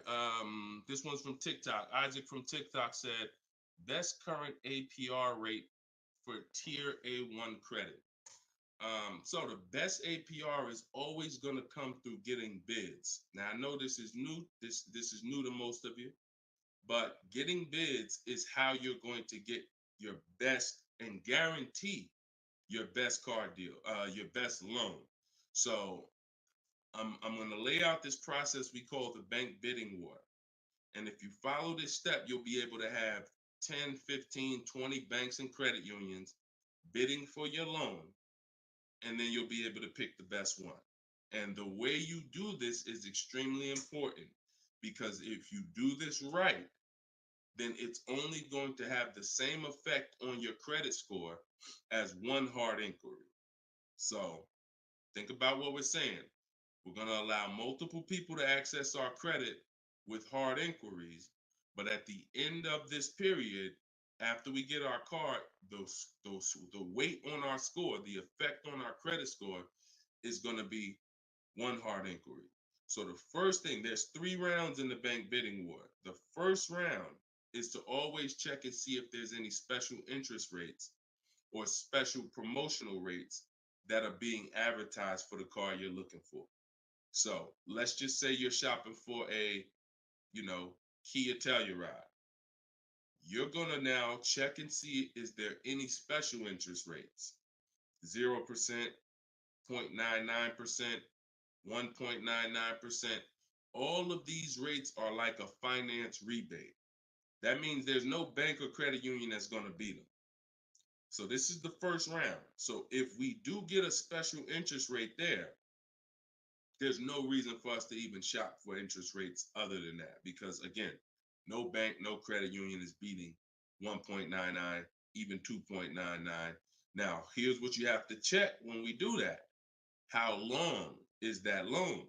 Because some people might give you 1.99, but it's only for 36 months. And some of us are not going to take a loan for 36 months because the payment's going to be too high. You might need a 5-year loan or a 6-year loan. So we're not just looking for if there's a special interest rate, we're looking for what is the term. Shout out to everybody coming in. This is our Thursday, April 18th, episode 5, live car Q&A. So we're actually live right now. This isn't a rebroadcast, so you can come on in and start typing your questions. And we're talking thousands over here, not hundreds. Okay, so that's round 1 of the bank bidding war. Now, let's just say we do that and there's no special interest rates. Now we're moving on to round 2. But round 2 comes after we find our car. So once you find your car, no one has touched your credit with a hard inquiry yet. Pay attention. You have not heard me say at any time hard credit pull at all. When you're shopping for your cars, no hard credit pull. Nobody's running our credit while we're shopping. Once we find our best deal, once we find a dealer that's going to sell us the new car for the lowest price, we lock up that car, usually with a deposit, reserve it. And now what we're doing is we're telling the dealership, I'm going to take this buyer's order. You're going to get a buyer's order. You're going to come home. And now you're going to now the second round of the bank bidding war is about to start. You're going to come home. You're going to call your bank if you have one, or your credit union. This is when you're going to let them access your credit. Because if you've ever tried to actually get a bank to tell you what the interest rate would be, like a pre-approval, many of them, and if you've experienced this, I want you to type a 1, many of them will say you need to have a car first, right? If you've experienced that type of 1, you call your bank, hey, I'm trying to get a pre-approval. They're like, okay, well, we need the information on the car. And you're like, well, I'm trying to get the pre-approval so I can go get the car. So that's why we don't follow that process of getting a pre-approval beforehand. Look, Marinette, you've experienced it on Facebook. So when we look at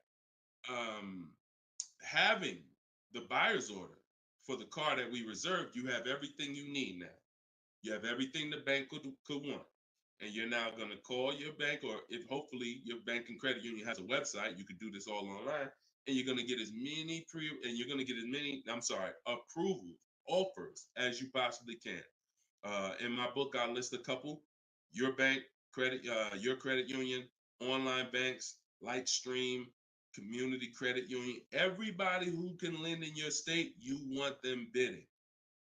This is very important, because some of you haven't been trained to see. My job is to not teach you just how to buy from home and make people bid for your business. My job is to show you everyone willing to listen. If you're willing to listen, I'll show you where the hidden money is in your car deal, the money you have not been trained to see, or the money you've been trained not to look at. And the people who have trained you not to look at this money are usually the people that's making the money. So you have to see that one point. Let me give you a scenario here. Let's go to an auto loan calculator so you can see how much money is just in your car loan. Just in your car loan. And we're going to do a couple different interest rates so y'all can take this serious, and you'll see why you need to be getting multiple bids for your interest. So if I'm buying a $30,000, if I'm looking to borrow $30,000, let's take $30,000 for an example. Average, pretty good average. Average price of a car is probably higher than that, but let's use 30. Now, if that interest rate is 5.99, total interest paid is $4,791 over the course of 5 years at 5.99. If the interest rate is 7.99, total interest paid is $64.89. That's over $2,000 difference. 2 points, $30,000 loan. Now, some of you are going to be borrowing more than that. Some of you are getting $50,000 loans.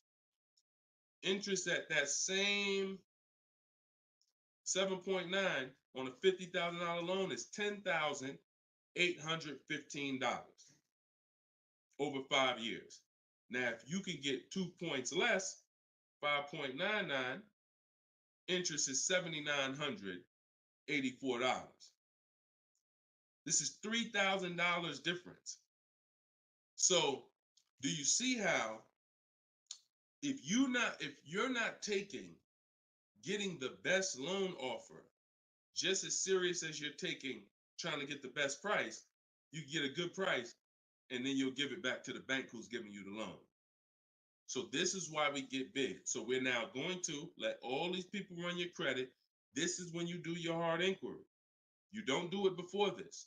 Hard inquiries, credit unions, online banks, your bank, your credit union, everybody's bidding now. And now what you're going to do, once you take the best offer from that round, that's round 2, that's when you're going to call the dealer and you're going to tell them what that best offer is and see if they can beat it. Because the dealership has another 7 to 10 to 12 banks that they're going to be competing to try to get your business. So this is the bank bidding war. So when I created this product, and if you do this right, as I said, what I know you were taught, who was taught, be honest, we're live right now. This is our Thursday, 12 p.m. live. Who was taught, don't let people run your credit. When you have multiple inquiries, it lowers your credit score. Who was taught that? Type me if you were taught that. Don't let these banks, don't let people run your credit. You can't have all these people doing hard inquiries or they're going, it's going to jack your credit score up. All right, look, that right was taught. Okay, look, Lisa, I see you. Hold on, let me go to Instagram so I can see our Instagram comments over here. I always got to go to Instagram Live. Okay, Diana from Facebook, I see you. Hold on, let's get Instagram in the building. Give me a second. All right, Marinette. All right, Marinette. Okay, I see you. D, I don't even want to try to pronounce your name, but I see you on Instagram. So it's partially true and it's partially wrong. You have to do it the way I just laid out for you. That's called the bank bidding war. And if you want to prove this for yourself, you can simply type in rate shopping online and you'll see this is how the credit union, this is how the credit bureaus allow you to rate shop. So they'll give you 14 to 45 days to do it. If you do it like I just told you, it'll only take 2 days. 2 days. One day you're doing all your stuff at home. We're getting all our lenders at home to bid. The next day, we're getting the dealers to get their lenders to bid. And then we're making a decision on who got the best offer. So don't ask yourself. I never want you asking yourself. I never ask myself, did I get the best deal? That's a question of disempowerment. That's a question of weakness. We don't want that. What you should be saying is, following this process, I guarantee I got the best deal because I got offers from all these banks. I can't get offers from 15, 20 banks and not guarantee I got the best rate. The way you shop, or you've been taught to shop or programmed to shop, you're only getting offers from one bank, or you're just letting the dealer do it all for you. That's where your buyer's remorse comes from. That's where your skepticism about, did I really get the best rate, comes from. So we won't know what the best rate is until we get all the bids. And that's how we do it. So everything that I'm teaching y'all is part of what's in my book, rated 4.9 on Goodreads. It's called Cars from Home, 7 Steps to Saving Time, Money, and Avoiding Dealers. You could keep typing your questions because Dolan's going to pull the next question and you can put it up on the screen now, Dolan. Put the next question up. But all of you can get your copy for 75% off as long as you get to my website before the 30 minutes expires. This is a welcome offer. Normal price of the book is $97, and it's worth every penny. It's worth actually thousands.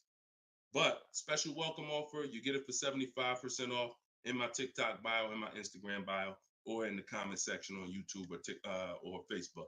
Okay, this is Monty from YouTube. She said, my mother's looking to start a new lease soon, but she only drives 5,000 a year. What's the best option? Low mileage lease if she's not keeping the car. So if she's not keeping the car, Monty, watch this.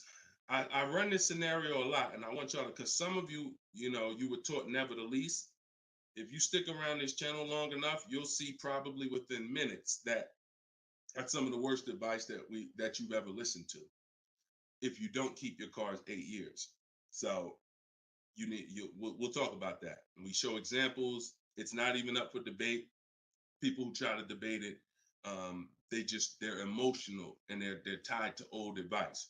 So once you have decided you're leasing, which means I'm not keeping my car 8 years, I want to avoid that depreciation, then I need to be shopping for aggressive lease deals, because it's the short term. Again, this is another unseen expense, depreciation. This is why, look, when you buy your car today, you buy a $40,000 car today, you try to take that car back to the dealership a month later, what's it worth? You try to take, you buy a car today for $40,000. You try to take that car back to the dealer a month later. Is it worth $40,000? Right? No. A month.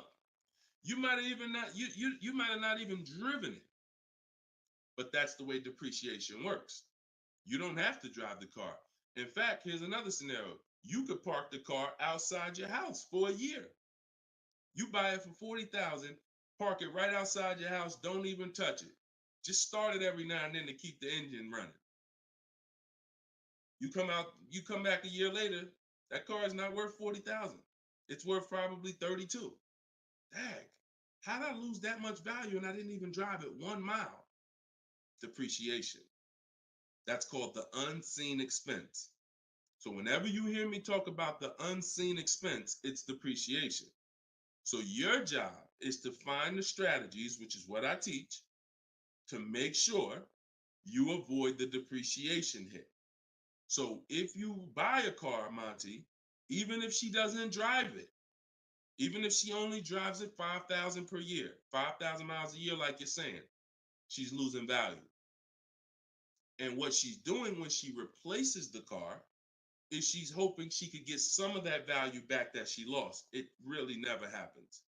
Who understands that when you go to trade your car in, you never get what you really thought you were going to get for the car, right? Now I'm gonna ask you a question. Everyone who has a car outside that's 10 years old or more, 10 years old or more, type me in the comments. Matter of fact, let me know how many years you've had the car. That's a better one. Type how many years you've had the car. And for those of you who just came to the show, this is our Thursday, 12 p.m. live show. We're actually live right now. This isn't a rebroadcast, although we do rebroadcast these shows throughout the day, all day, so that you can actually catch up, watch the replay. But this is our time. We're live Monday, Tuesday, Thursday, and Friday, 12 p.m. and 3 p.m. Make sure you're here. If you want to engage with us, make sure you're here. If you want to tell your friends, this is the time to be here. Okay. So we got people 11 years. Can Skin on Instagram, 11 years, 13 years. Jessica on YouTube, I see you. 6-year Jeep Wrangler. Well, I wanted to hear from people who are longer. 2018 Sakia. So, all right, 15 Tahoe. Okay, I'm talking about the people who've had a car 10 years or more. One thing about you that listen, are y'all worried about how much you're really going to get for that car? Are you overly worried about it? Most of you are going to say, no, not really. It's worth a couple thousand, but you've used most of the value. You understand that? Look, Big Meek said I got 08 4Runner on TikTok. So we understand when you have kept your car long term, I'm not concerned with resale value much, because my whole goal with having this car was to use up most of the value. So that's what you do if you're a buyer. If you're not going to get to this level, this is what I'm telling you. that you are now losing because the depreciation of your car is the highest in the first 5-6 years. So in order for you to win, you have to keep that car, what I call the 8-year rule. 8 years, that's when the depreciation starts to level out, where you're not losing value like this. And so regardless of how much you're driving, that's not the key. That's not the key. Monty's mom is driving 5,000 miles a year. Who's a high mileage driver driving more than 18,000 miles a year, type HM? I want you to know, I want to cover all the bases for this question here. Oh, what doesn't matter whether you're a high mileage driver, low mileage driver, it has nothing to do with how much you drive, because that's not what's killing you. It's the depreciation based on the time you have owned the vehicle. And if you're not keeping that car 8 years, you should be shopping for aggressive leases. Now, before we go to the next question, I'm going to show y'all an example of why it is impossible. Yes, impossible. No way, shape, form, fashion. You can get a great deal if you purchase, but you should have leased. Okay? Let's use this scenario. Let's use Frina. Let's use Frina as an example. So Zafrina, she picks up, and you can see this date. She's recent. This is just, not too long ago. So Frina gets a $65,000 Jeep Grand Cherokee. She uses my system. You can see she uses the Cars from Home system, where she gets bids, multiple bids. We get at least 5. So don't look at this price and be like, oh, Deshone, that looks incredible. Yeah, that's because we get this through bidding. You get the best price. That's what we do here. So stick around, you'll understand if you're new to the show. But she's paying $579 a month for a $65,000 Jeep Grand Cherokee. Just so we can, let me level this out for y'all. If she pulls up to someone who decided to purchase because they didn't understand leasing, or they was taught never lease, so they're gonna go in, they want that same truck as her. Let's just assume they got a ridiculous, how much is a great discount on this Jeep? I want to use your numbers. Type in the comments, what do you think is a great deal, a great discount? She go in just don't be realistic though. Somebody walk in, she go in and she looking at this $65,000 Jeep. Somebody's going to purchase it though. What would be, because I want to show y'all that even at the best discount that you could name, realistic though, you're still going to lose if you purchase compared to somebody who leased. Go ahead. Throw some numbers out. What's a big discount? Okay, look. All right. I'm going to make up a number because it's like, okay, 600. No, not a payment. Not a payment. I'm talking about, okay. Aux the Pro said 20%. Now, we already know saving 20% off a new car is pretty much never going to happen, right? We can agree. That's usually never going to happen, 20% off the price. Let's see how much 20% is. So 10% would be $6,500. 20% would be $13,000. So let's say they knock $13,000, an impossible discount. Somehow we do something never been done before. They end up getting this car for $53,000. $53,000. Every $5,000 on a loan is how much per month, y'all? Some of you know, some of you seen my videos, some of you been on the show before. Every $5,000 on a loan is about how much per month? $100. Exactly. So let's do this math now. Continuing to drive this point home that there is no way for you to get a great deal when you purchase, but you should have leased. So the same person who just got this unbelievable, never gonna happen discount of 20% off a brand new car, $53,000, what's their car payment?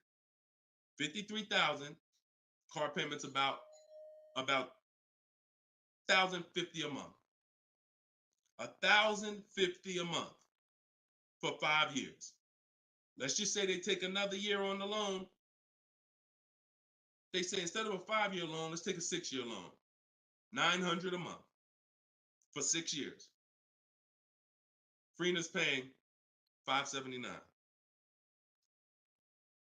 Is that sinking in? Type $ if that's sinking in.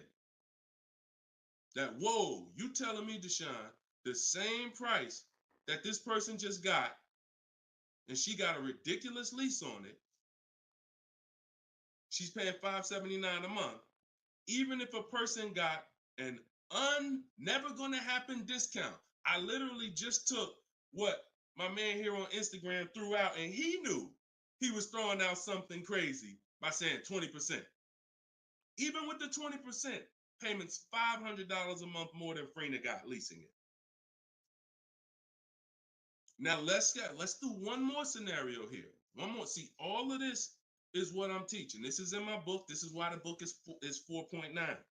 Goodreads.com. Thank you to everybody who's reviewed the book, Cars from Home, 7 Steps to Saving Time, Money, and Avoiding Dealerships. One more scenario. Let's throw a used car in here. So we already looked at Freener's deal, brand new, great lease. Second, brand new, never gonna happen discount. Now let's throw a used one in there. Let's say somebody says, you know what? I'm looking for a hold on, I want to put that back up, Dolan. Let's keep that up because we're talking about this scenario. So please put Freener's deal back up on the screen, Dolan. Matter of fact, here, I got it right in front of me. All right. So we got third scenario here. Somebody now is saying, all right, I'm gonna find that truck used though. So instead of 65, good price on a used one. Let's say we find one that's like 40% off, 3 years old. Again, I'm using extremes to show y'all. So some of you are like, Deshone, if you're using extremes and it's this different, dang, I've been overpaying by not understanding leasing. Yep. I wish I had Dave Ramsey here. I wish we could get Dave Ramsey on the show. You know, I wish he was in the audience. I wish him, because unfortunately, look, shout out to Dave. I know he has the right heart, the right intentions, but he has the wrong information. He's what I call confidently incorrect. That means dangerous. You're dangerous. When you're confident and incorrect, you're dangerous to yourself and others. So now, used car, somebody gets this car, they knock 40% off the price, and they get one for like $40,000, $65,000 truck. I got one 3 years old. I paid $40 for it. Every $5,000 we just said is about $100 a month. 40 payments, $800. You take a 6-year loan, payments $725. On a used one, we're no longer even talking apples to apples with the vehicle. On a used one, $579 Freener's paying, $725 for a 6-year loan on a used one, 3 years old, 1 year on the warranty left. Then you're on your own. $1,000 a month to buy a brand new one. See, son, you getting mad yet? Are you getting mad yet at the people who taught you not to lease? Now, who should be? Because some of you, if you just tuned in, you might be thinking, oh, Deshone, so should I only lease? No. If you are not keeping your cars 8 years, then you should only lease. Because when you buy, if you keep the car long enough, you can win. Because you're going to pay double what Freener's paying if you buy a brand new one. You're going to pay more on a used one, but eventually you pay off the car, you keep it 8, 10, 12 years. The longer you keep it, you can catch up. You're still not going to, you get what I'm saying? Because Freener's always going to have a payment. If she keeps leasing, she's always going to have a payment. But if you keep buying your cars, trading them in 5 years, trading them in 6 years, trading them in 4 years, you are no way, shape, or form even close to this. You're thousands and thousands of dollars away. There's thousands of dollars more every year coming out of your bank account than someone who understands leasing. Yeah. Tell your parents, tell your cousins, tell your brothers, tell your spouse. This is what I've been ranting about for years, trying to get you to understand. That's why I say there's no way to get a great deal if you don't understand. If your deal's on the wrong foundation, no way to get a great deal. It's impossible, no matter how much you save on the car. Okay? So yeah, we go deep on that today. Good. I'm happy we got a chance to go deep. All right. I see a lot of people typing $signs. You understand. All right, Dolan, shoot the next question up. Skinner, I see you on YouTube, man. It's real. It's real. This is what we do, man. I'm glad we gotta look. I'm the bad news first person, so don't think I gotta share the bad news first, and then but I'm also giving you the olive branch to like you can change this. You can start doing things different. You can start shopping different. You can learn how to make these people big. So go ahead, shoot the next question up, Dolan. Let's keep them coming. We're Thursday. We're live right now, y'all. So if you just jumped on the show, this is our live 12 p.m. show. Type your questions, and can y'all tap the screen on TikTok? Can we shoot those likes up? Can we? If you're gonna spend time with us and you're getting value out of what we're doing, I need everybody who's getting value hit the like button and start tapping the screen if you're on TikTok just to show that. Run those likes up. All right, I see it. See y'all lighting it up already. All right, Facebook, James. I'm an old school guy that was told not to let anyone run my credit. I'm not even sure how to download your book. Maybe you could walk us old timers through the process of downloading it. Unfortunately, I teach an online system. I'll be the first one to tell you my system's online. My system's right here in front of a computer. I've worked personally with probably 1,600 people personally in my coaching program since 2021. They got to know how to use a computer.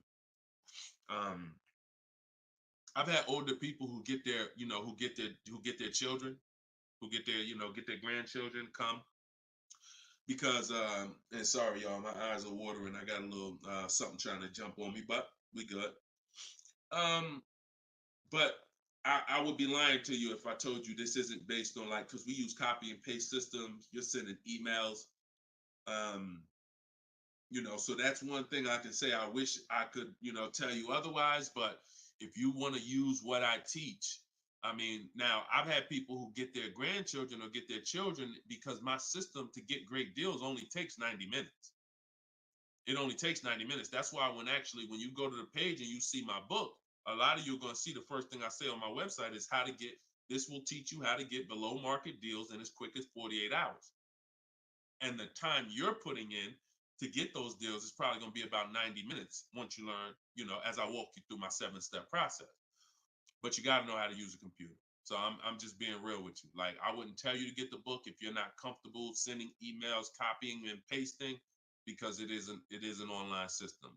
So I would tell you, call one of your family members who's computer savvy. Tell them, hey, get this book, work this for me, help granddad out, help dad out.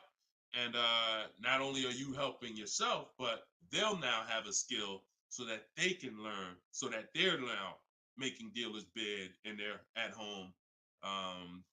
That's just me being as honest as possible with you. All right.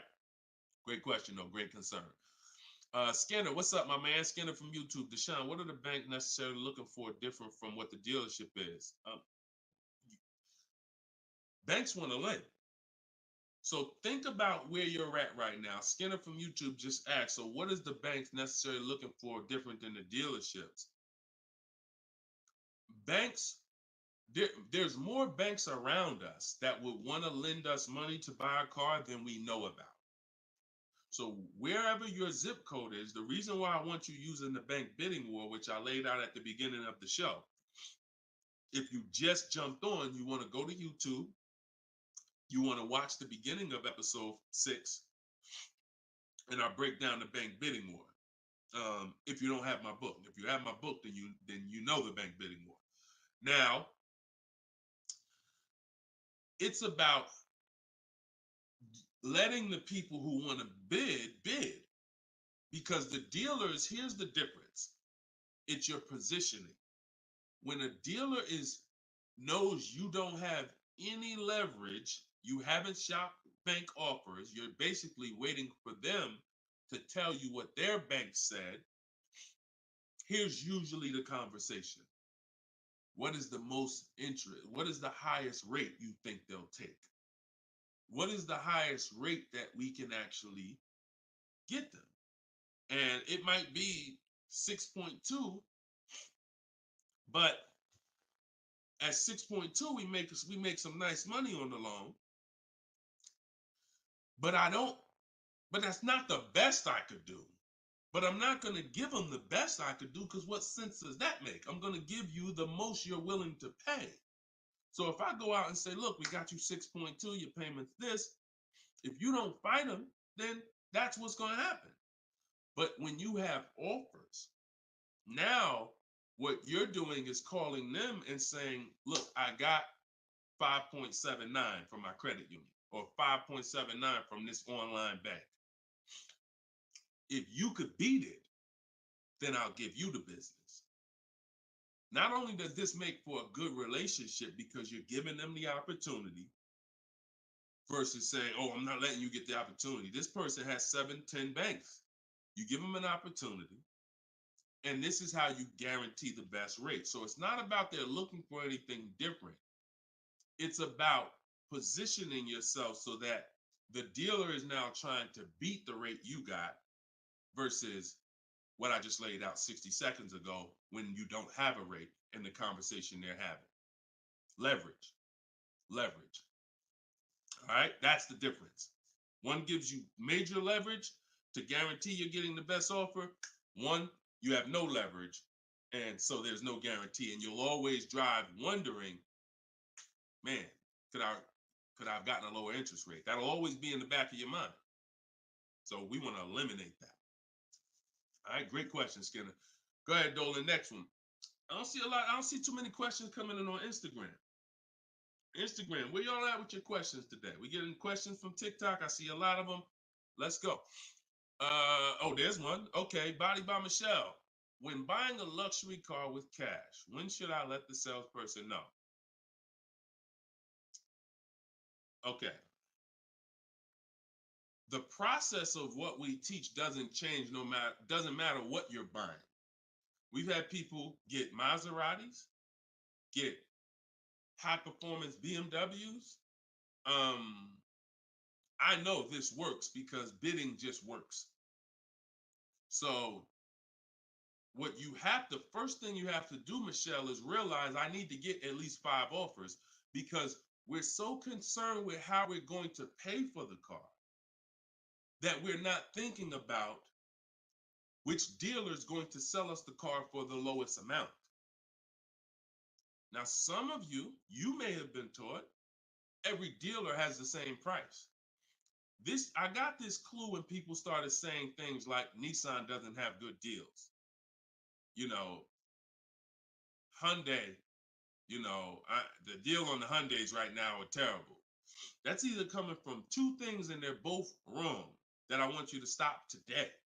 Looking at advertisements, commercials, because some people say, Deshone, I look at that, the commercial says that, I got to put down $4,000 if I want to lease that vehicle. That's an advertisement. It's not a deal.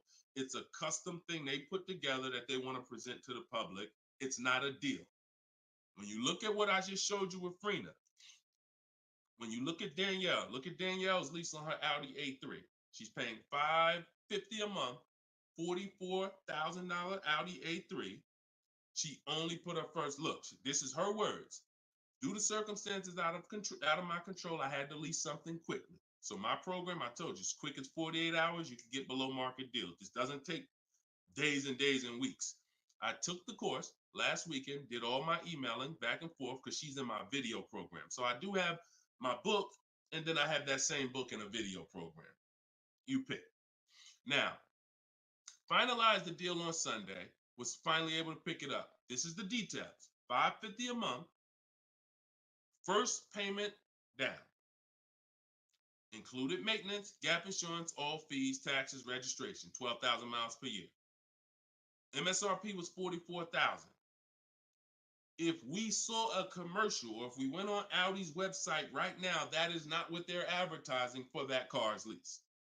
They're probably advertising $479 a month with $3,700 due at signing, plus tax and fees, which would end up, if you wanted to get to this payment, you probably need $5-6 grand up front. That, I'm telling you, stop looking at commercials. Those are not deals. We don't look at commercials to dictate what the deal's going to be. Nothing that I'm ever going to show y'all that people are getting learning from me is ever going to match a commercial. Second thing that people might be looking at when it comes to what they deem they can get for a car is going into one dealer. That's it. Going to one dealer. What's the price? Oh, wow, that seems high. That's higher than I thought it was going to be. And leaving saying, oh, man, Nissan don't got no good deals this month. No, that Nissan dealer doesn't have good deals. And again, you have no leverage. So the first thing I want you to think about, Michelle, is changing the way you shop so that you can forget about how you're going to pay for the vehicle. First paramount thing is to make sure that I'm getting 5 offers, because we've done the statistics. I got people all around the country shopping that report to me. 80% of dealers are overpriced. I'm telling you numbers that I don't want you to ever forget. 80%. That means out of 100 dealers, 80 are overpriced. 20 are the great prices. So you're not going to walk into a dealer and get a great price, because you have more of a shot of walking into an 80% dealer than you do a 20%. So you stay at home. You could do it my way, which is in my book, totally online. You use my scripts, use my templates, they're copy and paste. Or if you want to do it your way, you can call around and get several quotes. But you need to get at least 5, because you're going to be amazed how different the quotes are. One dealer's charging $550, another dealer's charging this, another dealer's charging this. Hey, that's a $5,000 difference. That's the way it should be. That's the way it should be. Okay? So that's what you focus on, Michelle. Forget it. If you're going to pay cash, keep that in the background. People walk into a dealership all the time. You see it on internet. They make videos about it. Oh, I'm walking in, man, about to get this Lamborghini. Yeah, I want that black one right there. Boom. All right, write him up. Let's get him out of here as fast as possible before he realizes what he needs to ask.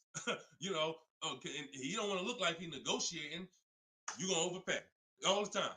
People celebrate the cars, but they overpaying for them. So don't focus on how I'm getting the car.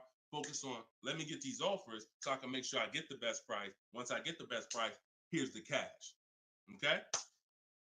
Great question. Shoot the next one up, Dolan. We're live, y'all. This is our Thursday, 12 p.m. show. We'll be live for about an hour. So we're going to try to get through as many questions as possible, but I don't like to give short answers. And for those of you who like to shine, I want all the answers in one spot. That's in my new book. It's a digital book. It's called Cars from Home, 7 Steps to Saving Time, Money, and Avoiding Dealers. And you can get yours, have everything I teach in one spot. If you get the 75% off price, it's $24. It'll be in your inbox in 5 minutes. You can get it in my TikTok bio. You can get it in my Instagram bio, or on Facebook, YouTube. We got a link in the comment section for you that you can get your copy at 75% off. But it's only for 30 minutes. Once the timer expires, it does go back up to the $97 price. Okay, YouTube, Hanako. Sorry, hold on. Eyes water, I'm sorry. All right, YouTube, Hanako. What if you guess incorrectly on what your yearly mileage will be for a lease? Can you renegotiate your lease if you will go over the mileage? So some brands will let you buy mileage before the lease ends. So you can buy them, but I think BMW has it where you can buy the mileage for like 15 cents, but you can't be within like the last 3 months or last 6 months, something like that. So everybody, if you do have that option, you want to call your leasing company and you want to see.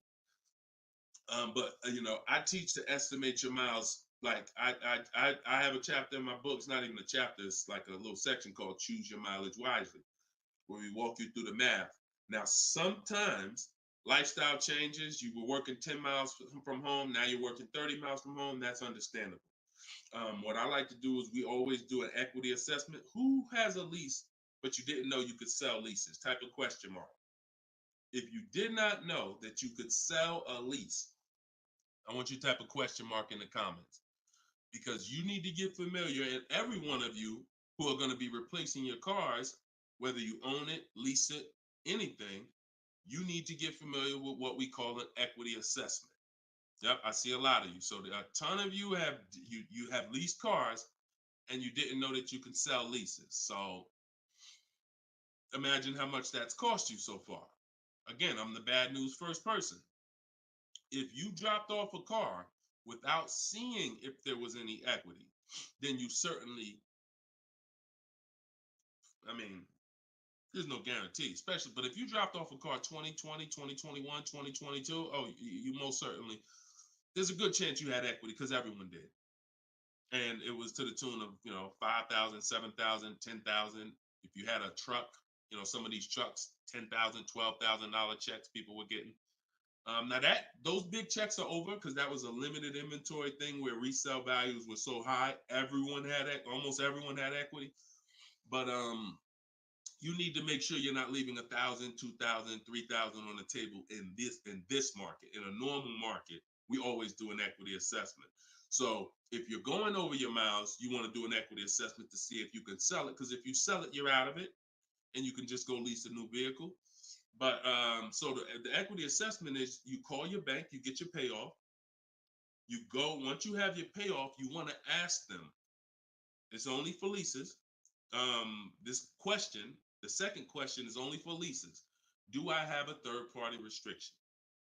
If they say yes, you just need to make a note of that.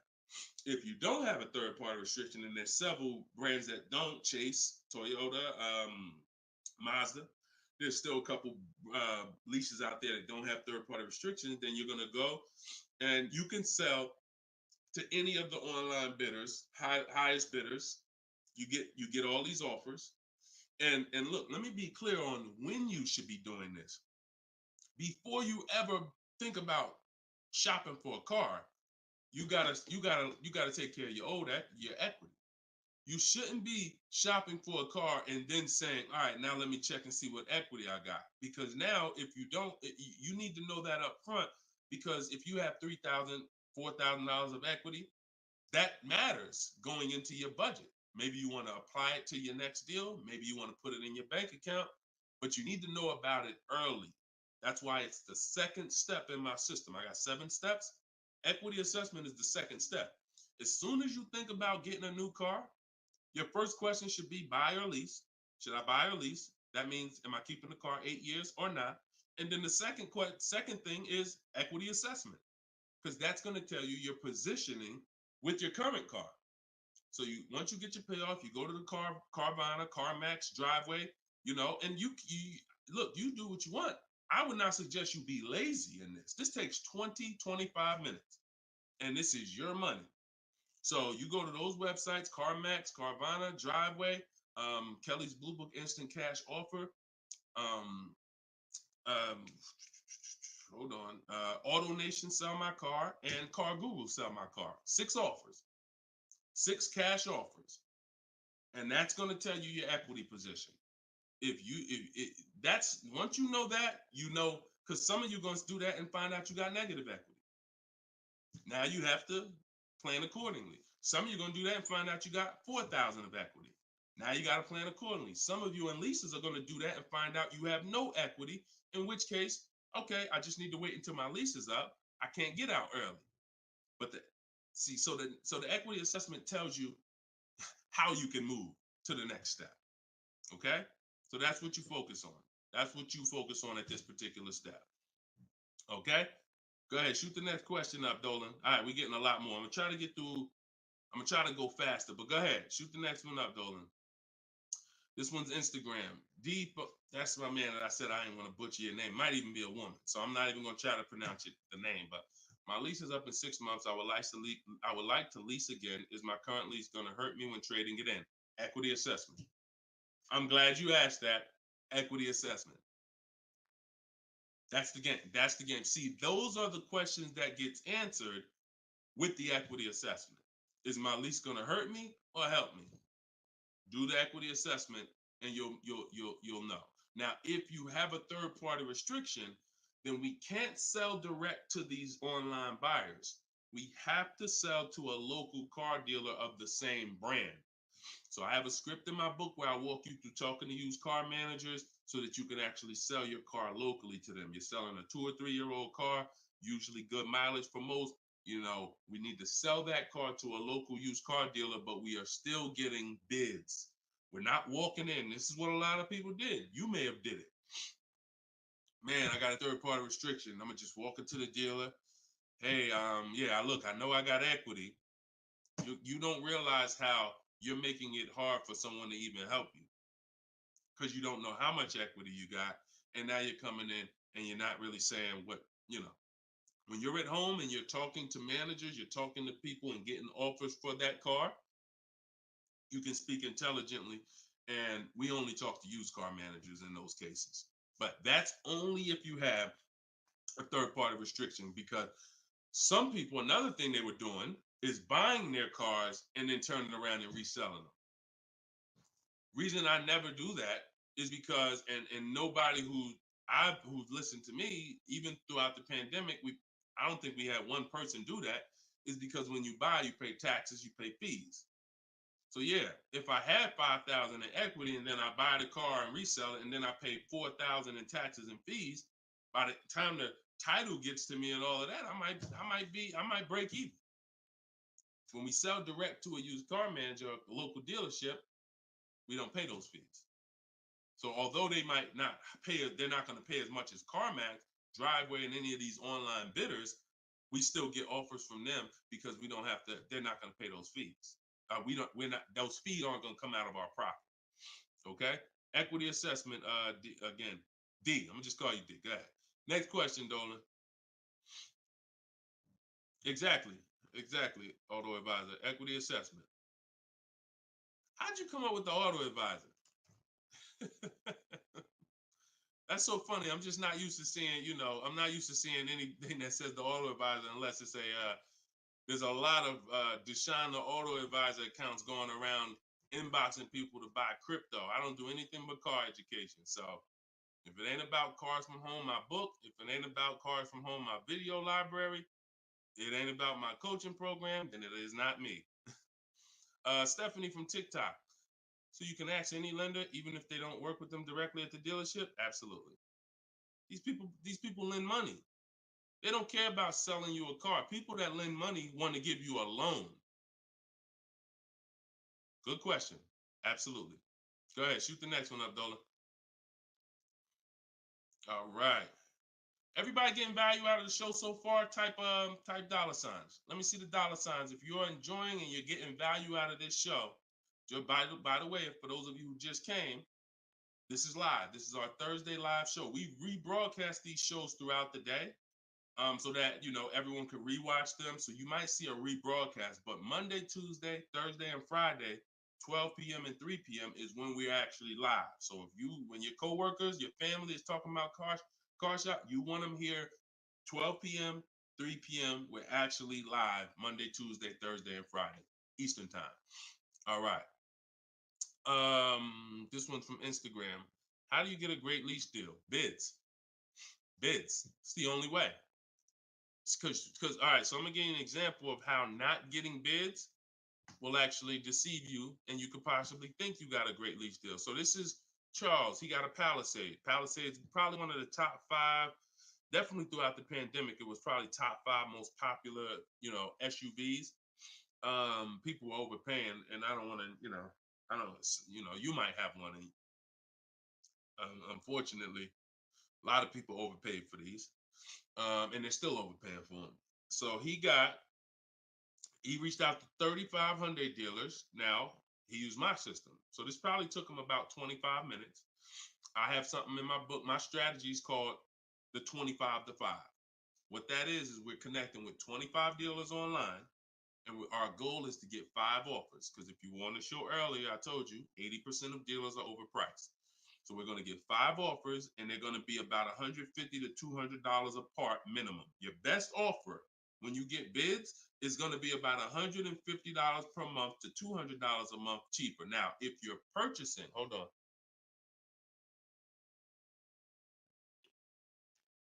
All right. Now, if you're purchasing, you're going to see, for those of you who are buying new cars, because we have several people that do that, you're going to see that there's about a $5,000 difference minimum between your best offer and your worst offer. So let's say I was buying this Palisade. When I get my bids, my best offer to my worst offer is going to be close to $5,000 difference. That's when you know you're doing it right. because we get below market car deals. Some people get market value car deals. Some people pay above market value car deals. Depends on the skills they have. So he got bids. He did this, used my system. Took him probably 30 minutes to reach out to 35 dealers, maybe 25 minutes, and he got 10 quotes. Offers range from 1.23 to 1.66. Now, that's what that's what I'm telling you. The 1.26 lease that he ended up getting a 1.23 because we always send a counter offer. I have a calculator in my book where you put it in. We must send a calculator. We must send a calculator. We must send a counter offer. So he ended up closing the deal at 1.23, all online. Never spoke to the dealer until he was ready to lock up the deal. But see the difference, 1.23 to 1.66. That means he's looking at offers. His best offer was $597 on a $48,000 Hyundai Palisade. His worst offer at 1.66, that same 1.66 divided into 48,500. Hold on. 1.66 times 48,500 would be about 700, 900, call it $800. So he's getting offers. That's when you know you've done it right. So to answer your question, Tobo, how do you get great lease deals? Bids. It's the only way. It's the only way. So his best offer is $597. The worst offer he saw out of all of them, he got 10 of them, was $800. Same vehicle. 80% of dealers are overpriced. Okay? Must get bids if you want to get deals like this. Only way. All right? Shoot the next one up. Now, look, hold on real quick. I want to say one more quick thing. Until you get bids and you have enough bids, you might think you got the best deal, but you just don't know what the best deal is. See, you're going off your gut. If you're going off your gut, look at Kimberly. Kimberly saved $20,000 on her Maserati. It's a $91,000 vehicle. She posted, the one she ended up getting was 91 because a dealer near her ended up beating this offer she had, but it was an $86,961 Maserati. They offered it to her for $66,261. So they're taking 20 grand off. But she had offers that were 10 grand off. She had offers that was 12 grand and 8 grand. And if she would have tried to assume, well, damn, 8,000, that feels good. I mean, shoot, brand new Maserati, taking 8,000 off. That gotta be a deal. See how much money she would have left on the table? See how much money she would have left on the table? So we cannot assume. We get multiple offers. We look at the lowest one. That's how we guarantee. All right? Go ahead. Shoot the next one up, Dolan. Great questions today. Great questions. Let's go. All right. We got Emo on YouTube. I test drove an MD. I'm test driving an MDX soon. Okay. I test drove an MDX as soon as we finished. They tried to get me to run my credit. I told them I'm shopping dealerships, didn't like it, so the manager came in the office and tried it. No again. 100%. You look, y'all. If you don't have a plan, you're under someone else's plan. You follow me? I'm gonna say that again. If you got a light bulb emoji, type a light bulb emoji, type a gem emoji. Remember this. If anytime you don't have a plan, you will be subject to someone who has a plan. And there's nobody that has a plan like car salespeople. We know what we're doing. We are not trained in much. We're not trained in finance like we should be. We're not trained in buying versus leasing like we should be. We're not trained in resale values like we should be. We're not trained in insurance products like we should be. There's more insurances to consider with a car than there is a house. Kid you not. Extended warranty, that's an insurance policy. You might use it, you might not. Tire and wheel, that's an insurance policy. Gap insurance. You have auto insurance. There's multiple insurances that you need to consider in this business, when you're buying a car, when you're leasing a car. We're not trained in none of that like we should be.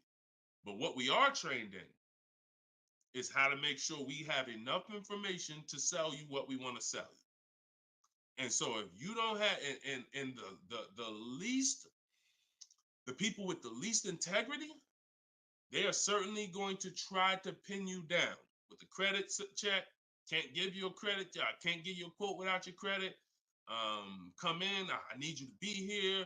When can you come? First question they ask, y'all, right? Who's getting phone calls from dealers right now? Raise your hand and type me if you're getting phone calls from dealers right now for any reason. Bring your car in early. Hey, your lease is almost up. Hey, I saw that we can get you in a new car. We can keep your payment the same. Look, nobody's business. If you're getting phone calls from dealers right now, type me in the comment. Look, Skinner said they blowing me up. So understand the reason why they're doing that is because they want to pin you down. It's just come on in. When can you come in? When I can come in, I get you to talk. Numbers in here, it means you're pinned down. You cannot do this. You're losing all your leverage. So that's why I'm telling you, you're going to shop with a plan if you're following what I'm telling you, if you're following what I teach. Some of you have my book already. Shout out to those who have my book. We're rated 4.9 on Goodreads.com. Appreciate everybody who's reviewed the book. You can get yours for 75% off. It's normally $97, but in my TikTok bio, 30 minutes only, you can get it for 75% off. Instagram bio is $24 if you get the deal in the comment section. But you must have a plan because they have a plan and you don't know who you're dealing with. So that's all I can tell you. But I'm glad you stuck to the guns. Even under the pressure, you didn't let them run your credit. You stuck to the guns. Way to go. All right, go ahead, Dolan. This one's from TikTok. Better to buy used or new? Planning to keep longer than 8 years. Thank you for all that information. Letting me know you understand the 8-year rule. I appreciate you. That's a matter of, okay, so if I'm buying to keep more than 8 years, right? Only question between new or used is a question of budget.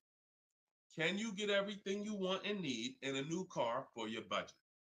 Once you get all your bids, can you get all those bids? Is the best bid that's going to win your business on a new car in your budget comfortably, then get a new car. But now some of you can't afford a new car that covers all your needs. Needs are the most important thing you need to think about. You need to know the difference between wants and needs. Needs is, I got 3 children, I need a third row. Need is, I drive on the highway a lot. I need a car that has good acceleration. That's needs. Needs are things where if you don't get them, you're not going to like the car, you're going to trade it in because it's not doing the basic things you need it to do. That's needs. Wants is, I like to have the sunroof. I don't need it though. But if I can get it in my budget, I'll take it. I like to have this. I like to have that. These are wants. You got to know the difference. Unless your budget can buy everything. But if you can't get everything you want and need in a new car for your budget, then we go used. But if you get everything you want, there's plenty of people who are like, you know what, Deshone, I am a long-term person. I'm keeping more than 8 years. I could afford both. I only get a car every, only once a decade. I want to get a new one. That's fine. And some of you are like, you know what? I really want to go with even more value. So I'm gonna look to get a pre-owned one, not 30% off the price, 20% off the price, 40% off the price. That's fine too. There's no right or wrong there. Just go through it and pick the one that works for you. Great question. Okay. And now I have while you putting the next question up, Dolan, my process for shopping for new cars and leases is totally different than the process we teach on shopping for used cars. It's entirely different. One is called the 25 to 5, where we're reaching out to 25 dealers online, connecting with them, looking to get 5 offers. The other one is the multiple marketplace strategy, where we're on all the online marketplaces where used cars are, and we're narrowing down. We're looking at the used car market, the low prices. We're turning on alerts on our phone so we get notified whenever there's a new car that pops up. Totally different process. Both are online, But with a used car, we cannot do 100% of our transaction online. Sometimes with new cars, we've had people who never left their house. They just went to test drive the car and everything was done online and the dealer delivered the car to them. That's fine because it's a new car. No one drove it. With a used car, we must test drive. So we can only do about 90% of our process with used cars online. 10% has to be in the dealer. Okay. Miss Dollface on Instagram. When is the best time of the month to purchase a car? There is no best time. And I'm gonna tell you why. I know you pal. What's the time that you've been taught? I want to hear from you. Like, go to your keyboard right now. What is the time that you've been taught is best during the month to buy a car? And we got a bunch of people on here, a bunch of different people. Tell me the time that you've been taught is the best time to buy. And then I'm going to tell you why that's not the best time. Right? And I know what everybody's going to say. We all going to say the same thing because we were all taught. Well, now I can't say we because I was in the business. Exactly, HBD, end of the month. Cherie said November. Tothy on Instagram, end of the month. Look, Skinner, around the holidays. So your answer, Skinner, was about the same as Sharice. November, coming into the holidays. Now, I want you to picture any other business because what I'm trying to get you to see is that you are taught, programmed to shop for cars different than you shop for everything else in life. Everything else in life, because if you had a business where every single time at the end of the month, just dozens and dozens of people just came into your store because that's what the marketing did. Are you more, and let's really use some real terms here. Are you more desperate to sell something when the store is packed? Or are you more desperate to sell something when the store is empty? See, I want to tell you a story. If I could get you to continue to keep these stories in mind, it'll answer your questions. Now, obviously, everything's in my book. Some of you have my book and you understand all of this is laid out for you. But even as you're listening, I want you to grasp concepts that you're going to see. Are you more desperate to sell something when the place is exactly, Toothy, when the place is empty? Place is empty. If I got a store and I haven't opened up that register all day long, it's daggone 5 p.m. I haven't seen one customer. I'm desperate. But if the store is packed, man, I ain't thinking, what are we giving deals for? You know what I'm saying? What are we giving deals for? The place is packed. We're not desperate. So the marketing is great. The marketing makes you think, oh, end of the month, we're getting the best deals here. There's clowns up here. They got daggone balloons. They got the guy outside with the arms blowing. They got signs everywhere. This is what the place is a carnival. Why do we need to give away these cars? No.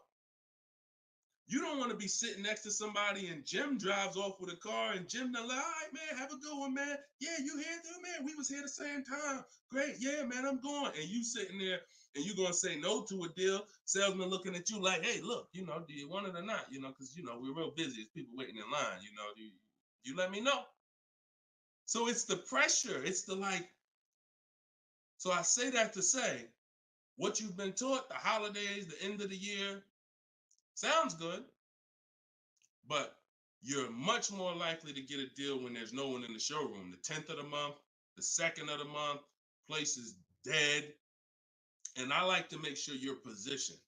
So what I teach is something you need to have 2 dates in mind. 2 dates. Every time you're shopping for a car, I teach you need to know these 2 dates.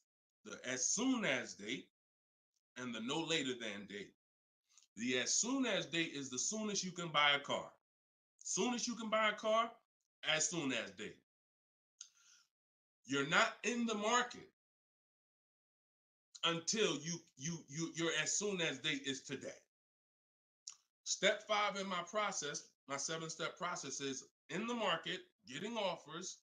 I can buy something today. That's my as soon as date. My no later than date is my deadline. Now you have to know these 2 because the time in between is your leverage. So let's just say my as soon as date is today. I can start looking at offers. But my no later than date, I got 2 months. 2 months. I need to have a car by this time, 2 months from now. That's my deadline. I got all that time in between to say no. I got all that time in between. Now, when I'm contacting dealers, when I'm looking at inventory, I can look at trends. I can see are the prices dropping. I can have alerts on my phone, getting access to the new inventory. This is our process. So some of you are like, Deshone, I need a car in a week. Well, you still have a as soon as date and a no later than date. 3 days, soon as date, no later than, doesn't matter. So you have to know these 2 dates because in between is your leverage, which is why I don't want you emergency shopping unless it's an emergency. Okay? I don't want you emergency shopping. Don't get into the habit, don't stay in the habit of emergency shopping. Oh, I'm going to put it off to the last minute. And then, oh, I got to go into the dealership. Oh, I need a car this week. All of that is working against you. Now, if you can still get, in fact, when you go to my website for my book, you'll see it says below market deals in as quick as 48 hours. But the more time you have, the more time you have to say no. Programs change every month. You see deals change, lease programs change, rebates change.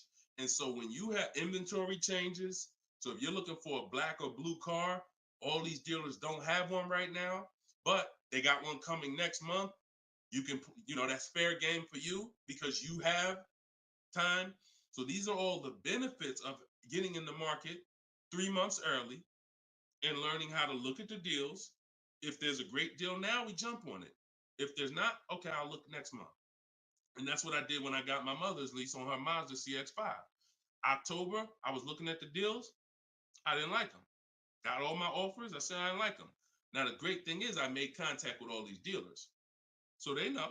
Now I'm following up next month. Hey, just checking in. How's the deals looking for this month? November, didn't like them. 3rd month, December, got the deal I liked. Wrapped it up. So don't always think time is an asset. Time is an asset. Now, if it's an emergency, that's fine. We got to get a below market deal. We only got a week to do it. That's fine. You better have a strategy. But if you have the luxury of time, we use that to our advantage. So I wouldn't say there's a best time of the month to purchase a car. But if you're in the market and you're positioned, here's another thing you're positioned for. Every now and then we come into the dealership. When I was at Mercedes, when I was with General Motors, it happens all the time throughout the year. It could happen on the 10th of the month. It could happen on the 12th of the month. It could happen on the 8th. We don't know when this is going to happen, but this is the conversation I'm about to give you a behind the scenes look of exactly what happens and why I want you to be positioned. We come in, they look at the numbers on the board. Sales manager looks and says, man, we got 20 cars sold for the month. We are way behind our objective. All right, listen, call everybody anybody you got, anybody that's real, anybody that's a real buyer, call them. We're not turning down any serious offer today. You want to be the person that's positioned. Hey, Jackie, and they're usually emailing us because we don't talk to, nothing that we do requires talking to salespeople. So they be email, hey Jackie, hey, it's Ray over at such and such. Were you still looking for that car? Have you found it yet? No, okay, I know the quote I gave you before was $550.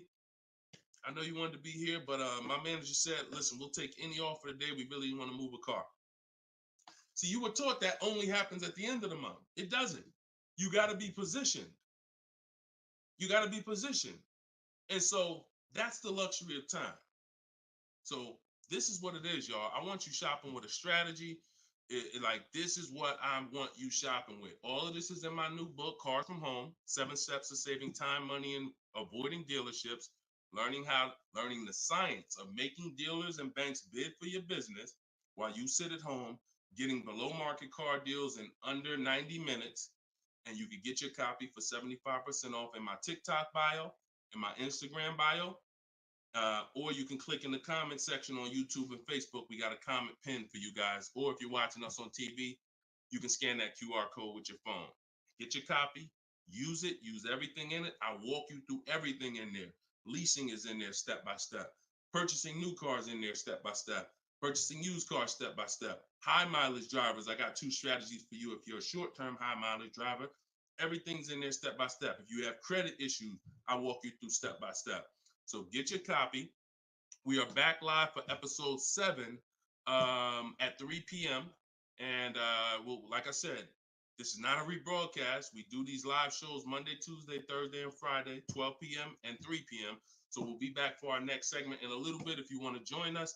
If not, tell your friends about us, and we look forward to it. We always look forward to the people who are ready to change their life, empower themselves, stop shopping like desperate victims, begging people to help you, begging people to give you a car, begging people to help you. Please, can I get no money down? Going in with wrong information. Down payments are illegal. All of this stuff that is just totally terrible. It's no other way to put it. It's just terrible. I want y'all shopping different. I want you empowered. I want you in control. I want you leaving a dealership guaranteeing I got the best price. Sending me email, Deshone, look at this deal I just got. I got all these offers. Look at this used car I just got. I got 40% off the brand new price. That's what I want you emailing me. Empowered, and that's what we're going to get to. God bless y'all. I'll see y'all on the next segment.